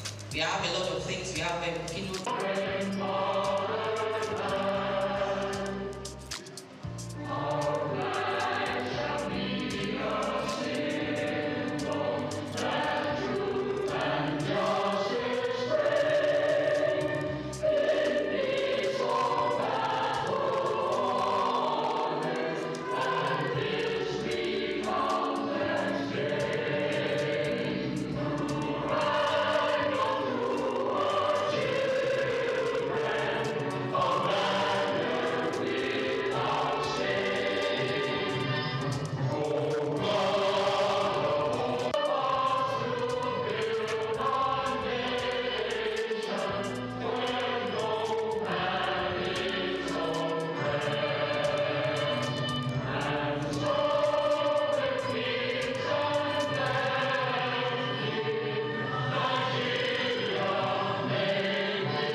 Also would like to recognize the presence of the chairperson of today, in the person of Maureen Ken George Taylor. She's the president, Restaurant, Cakes, Bars, and Clubs Association. You're welcome. Thank you for coming. We also like to recognize the presence of Mr. Lucas Rahim, who is the director of SIR&D, Lagos State Consumer Protection Agency, that's SOUQ. You're welcome. Thank you for coming. Also in our midst is Engineer Greg Ashibogu. He's the chairman, GK Foundation and Grashi Global Foundation. You're welcome, sir. Please, a round of applause for him, please. He has been a supporter of Mr. Razak's work. Thank you so very much. You're welcome, sir. We also like to recognize the presence of Engineer Oyatoyi, who is the Director, Policy, Research and Development, Lagos State Safety Commission. Thank you for coming, sir. We appreciate your presence. Thank you. Representing the DG of NAFDAC in our midst is Dr. Ifeoma Okapo. A round of applause. Thank you so very much for coming. We appreciate your presence. Thank you very much. We also like to recognize the presence of Mr. Oluwole Ogundele, who is the guest speaker. Thank you so very much for raising this occasion. We are elated to have you around. Also in our midst today is Mr. Laja Shomiron. He's also a guest speaker today. A round of applause.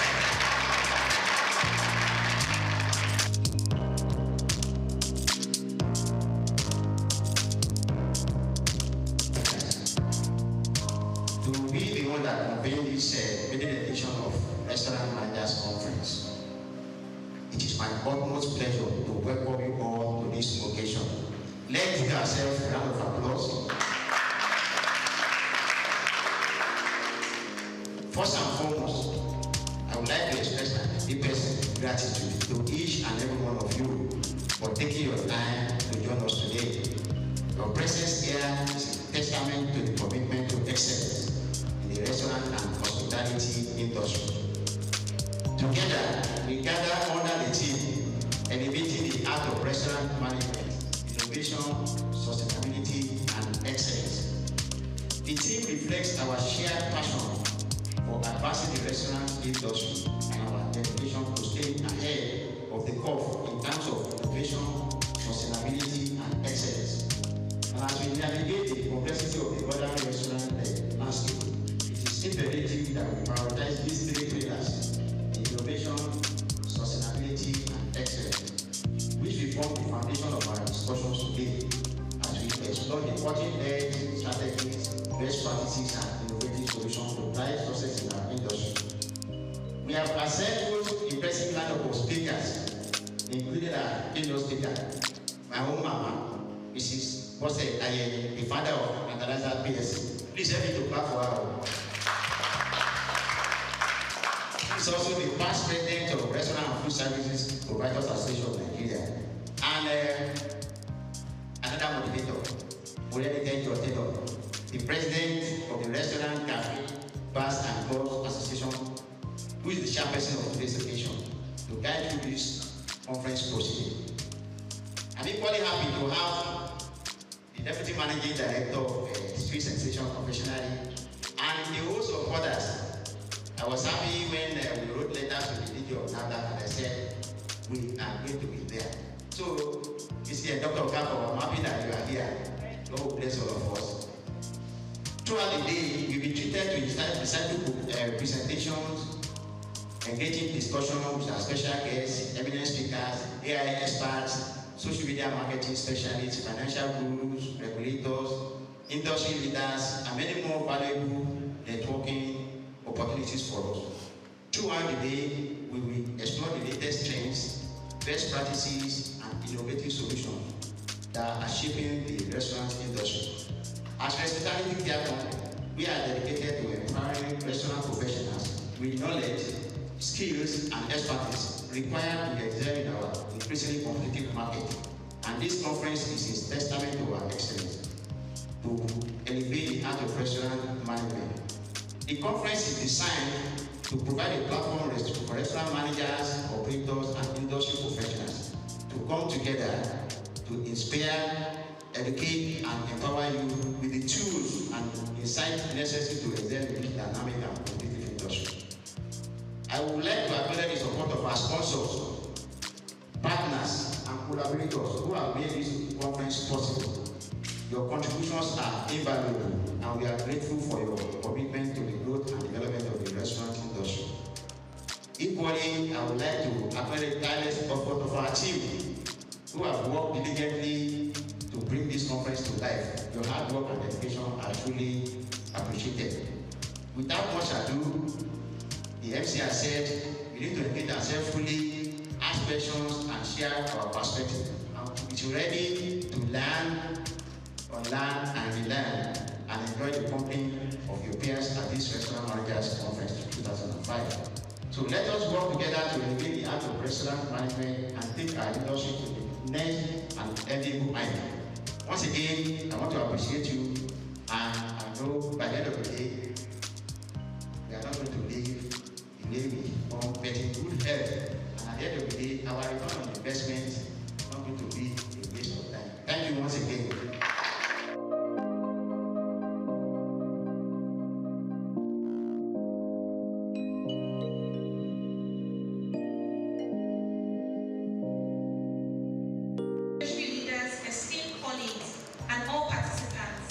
It is my great pleasure to welcome you to this important conference dedicated to the growth and development of the restaurant and hospitality industry in Nigeria.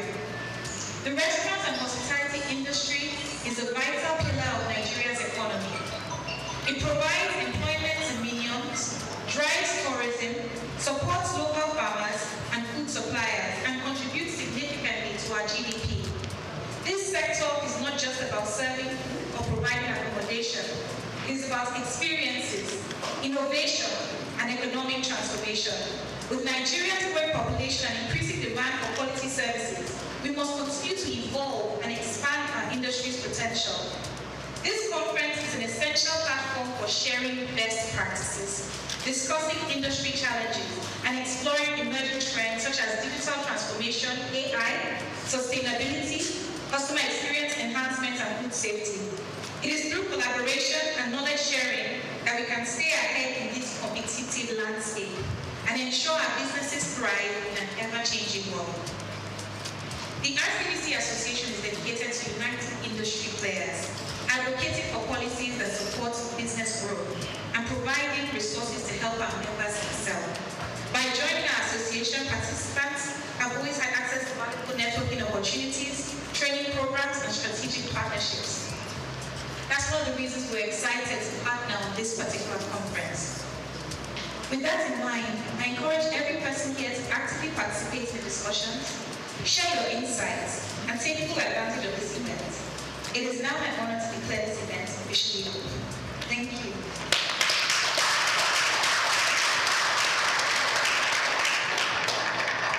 I have just a few more things to say before I hand over the microphone. So my question one more time is, did I get my slides up or will I be winging it? Can you see my slides? Thank you, it's okay, don't worry. So this is supposed to be a little bit interactive, right? It's a managers conference and I always have something to say to managers. So do we have any managers here? Can you wave your hands? If you are in a managerial or supervisory position, can you wave your hands, please?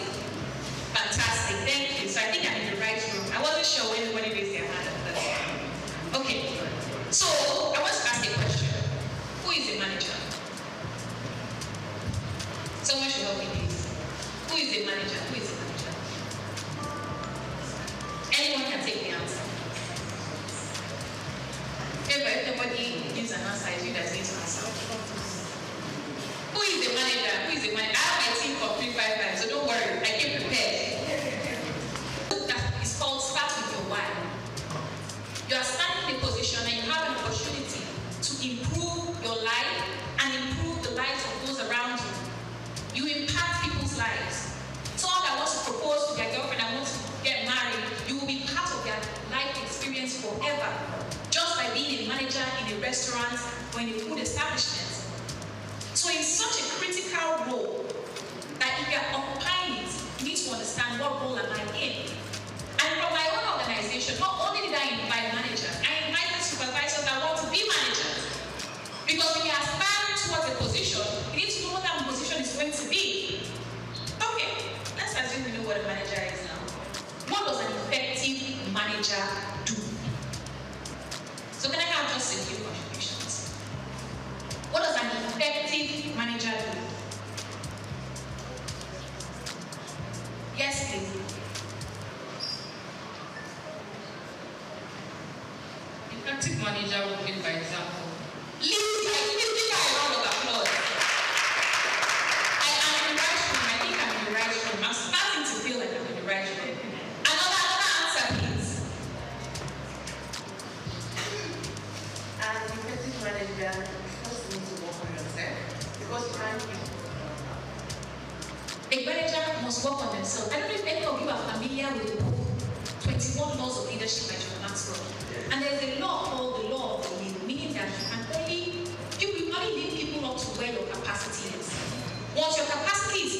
you're not going to leave anyone above that.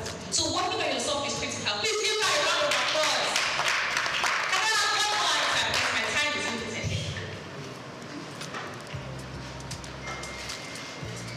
What does an effective manager do? An effective manager must be proactive. Thank you. I like that word, proactive. Let's please give her a round of applause. I stepped out a few things I think that a good manager should be able to have under their sleeve. And I'm just going to take just about 2-3 minutes and I'm going to get off the stage. Don't worry. So I have here, you must be hospitable. I call it the spirit of hospitality. If you don't have the spirit of hospitality, what are you doing here? Why are you a manager? Hospitality is such a critical spirit that it influences you. Are you the kind of person that when people walk into the room, you would say hi? Or because it's your job that you're saying hi? When somebody is panting, would you offer them a glass of water?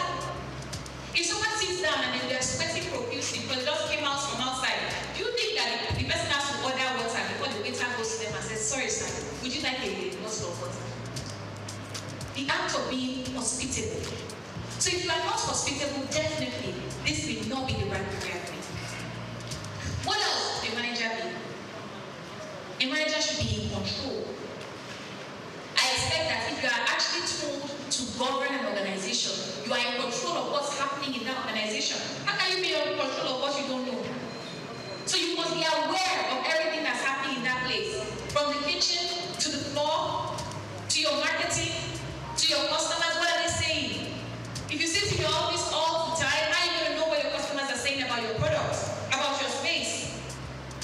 A good manager must be able to supervise. What is supervision? Is it just giving orders or ensuring that orders are completed? How many times do we need to follow up with you when something is stated? A good manager must be meticulous. Because sometimes, staff are very tricky. They will tell you that they clean the place, they'll clean only the top. When you now go and lift it up, you now notice that this cleaner did not clean the bottom of this space. How are you going to ensure that the right thing is done if you're not meticulous? I'm almost done. A good manager must be intentional. You must decide that you have decided that you're going to be good at what you do, you're going to be among the best. Really and truly, I am for women empowerment. And I do specifically love coaching women to stand out. Because for a woman to have an opportunity, she usually must be 10 times better than a man. So if it's a man that's pretty good, people will just say, oh, let us give that opportunity. But before they give a woman an opportunity to become a CEO or a CEO, you will see her CV. Her CV is double the CV of the man that equally holds the position. Please give women a round of applause. Okay, the men are happy. Give all of themselves a round of applause. A good manager must be a good example. And finally, practice servant leadership. I want you, as you attend this conference, to pick up a few things and decide, what will I do differently following this conference? Maybe I missed something. Before I close up, I'll walk away. Does anyone want to add anything else that they think a good manager should be? Any other comments? Thank you, ma'am. Good teamwork and good communication. Give my round of applause! There's no I in team. If you are not a team player, why are you a manager? You can't do everything yourself. You must be given division of labor. And that's why I asked all of you to join me with my presentation this morning by asking questions. So thank you so much for your time. And I hope that this conference will be as impactful for you as it is for me. Thank you.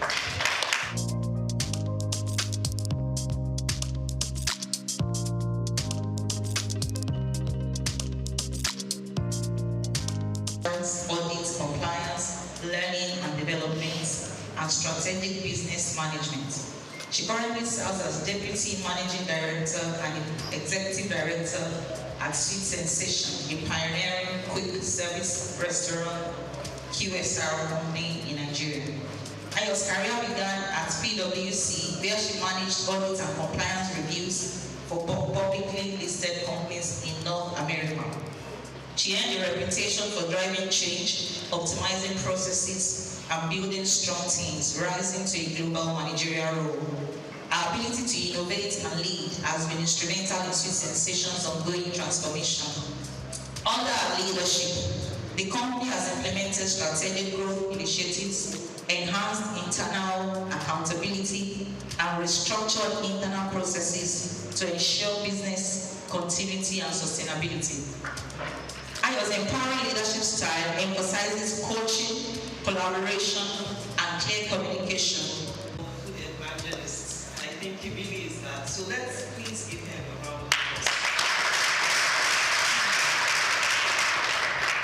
I know that there's a team of people who support him, who coach him, who help him, who partner with him. So I want to also take time to acknowledge and recognize them. Please give them a round of applause. Thank you. Special thank you to the distinguished speakers and guests. I also stand on all the existing protocol, but even with that, I cannot but honor Mrs. Bola Ayeni, who's here. Mrs. Bola Ayeni, who's here, the founder of Fertilizers and pioneer in the industry. Thank you for your continued support of the industry. It's also lovely to meet the chairperson of RCDC, an organization I belong to as well. So welcome. Thank you. If I don't honor my NAFDAC people, I will get in trouble. So well done, man. Thank you for all you do at NAFDAC. Thank you. Making sure that food is safe and that people can live quality lives. Thank you so much. Thank you. Okay. Before I dive into my very, very brief speech, I must honor my mother, Lady Dame Penny Hampson, the founder and CEO of Sweet Sensations. Also, the chairperson of Restaurant. I'm grateful for the organization she built because giving me a platform, it's giving various people a platform to lead, to inspire others. So she's not able to be here, but I bring lovely greetings from her to everyone here. Okay, so I've been asked to give a very, very short welcome speech, or I think it's opening a short speech by special guest. And you know, this topic, elevating the art of restaurant management, innovation, sustainability, and excellence, is so, so relevant. So this, I want to start by just saying, this topic is so relevant to our industry. Anyone who's been in an industry for a few years knows how important these topics are. The industry is shifting rapidly. Things are changing so fast. Sometimes you understand your consumers, sometimes you don't even understand them anymore. Technology is reshaping how things happen, and things are moving at a fast speed. So I'm so grateful to be part of a conference that recognizes the importance of these topics and brings people together to learn about these topics. Sustainability is no longer just a buzzword, it is a business imperative. How can we make sure that the organization not just survives, but thrives and can be sustainable for years to come? And I'm really grateful that we have the opportunity to learn about that at this conference. So for those who are here, whether you sponsored yourself to come here or whether your company has funded you, I want to really encourage you to listen.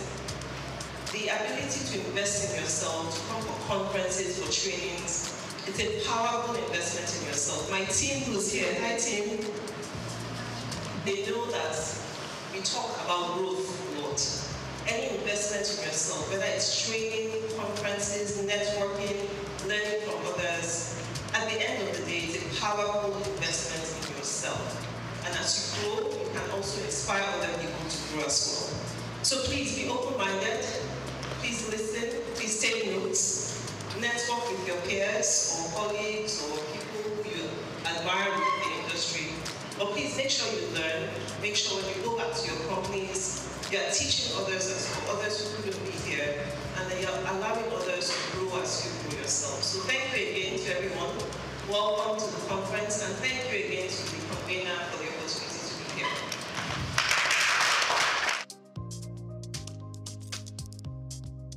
Let's clap for you.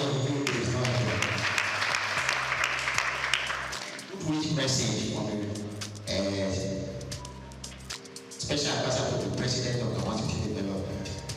As the Special Advisor to the President of Capacity Development, I'm honored to extend warm greetings to all attendees of this prestigious Restaurant Managers Conference. This gathering is a powerful reflection of our collective commitment to the growth of our hospitality sector, an area that the President deeply values. His administration recognizes that capacity development is not merely a strategic initiative. It is a cornerstone of our national vision for economic diversification and sustainable development.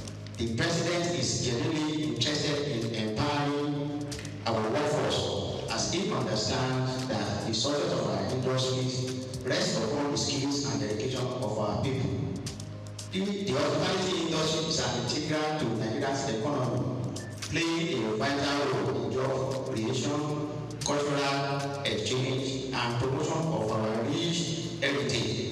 By fostering a thriving restaurant sector, we contribute to the broader narrative of national pride and economic resilience. The President believes that by investing in the training and development of our hospitality professionals, we are not only enhancing service standards, but also positioning Nigeria as a premium destination for culinary experience and rural tourism. As we look to the future, our administration is committed to organizing more training programs and conferences that will empower our hospitality professionals, and conferences like this is one of those things. We envision a collaborative framework where industry leaders, government, and educational institutions work hand in hand to cultivate a workforce that is not only skilled but also innovative and adaptable to the evolving landscape of our hospitality industry. Thank you for your participation and for your vital contribution to this essential sector. Together, we will build a robust and dynamic hospitality industry that meets the diverse needs of our citizens and visitors alike. Honorable SOUQ Rabiu.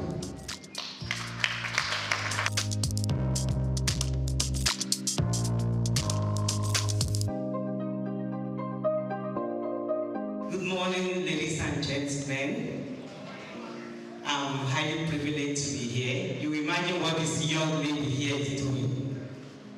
I'm particularly excited for this opportunity to stand in this capacity from Nigerian Institute of Food Science and Technology, especially where I represent as the chief servant. You know, that name chairman is just a name. They are the chief servant of the institute, and I'm privileged to be doing that because the Institute of Food Science and Technology has raised me to be a confident person and to be able to add value to the society. And I think that's the beauty of life. That life is not just who you are, but those you are also able to raise. And so, anywhere I have the opportunity to speak, I always give that credit to my mentors, my several mentors who are now fellows of the Nigerian Institute of Food Science and Technology.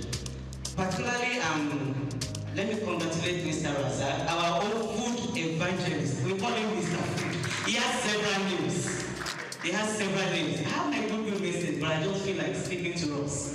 Mr. Razak is a blessing to us in the Institute, and we are praying for him. This is just the tip of the iceberg of what God is about to use him to do in Nigeria and beyond that in the world. And so I'm happy to witness this maiden edition of the Restaurant Managers Conference. This is a great one. Please can you give yourself rounds of applause. I'm particularly excited because just yesterday I was privileged to train bakery and pastry staffs, you know, in a big conglomerate when it comes to confectionaries in Lagos, Ogun, and some states at Shagam Artists yesterday. And one of the things I told them is that as leaders, as managers, you are the team leader. It is not just what you tell your staff, it is what they see you do. The best of food safety management system will not fly if it does not start and end at your table. If the staff need PPEs, you are not providing it, what more can they do? If you can enter the processing floor without doing the needful, then we have not shown them the right example. And so as restaurant managers, as supervisors, when it comes to anything food processing, you are at the center. and you must do what is right. And you know, if it is not safe, it is not food. If people buy your products and they come down with gastroenteritis, then there won't be a repeat purchase. And that's the truth. And so that means they are losing trust in your brand. So for you to build trust in every brand, right? Like one of my friends who is also a food safety trainer here would say, then you have to do the right thing. And so we are here, that's why we are all here. To learn, to unlearn, and relearn. And I'm sure you'll get the best from this conference. So this is just the beginning. I wish you all greater and bigger opportunities to learn and shape the Nigerian economy and ensure food security in Nigeria. So you're all welcome. Mr. Razak, congratulations. You're a brother and you make a brother who will to support all that you do. Thank you, Mr. Moderator. Don't worry, I'm coming back with the lecture on council.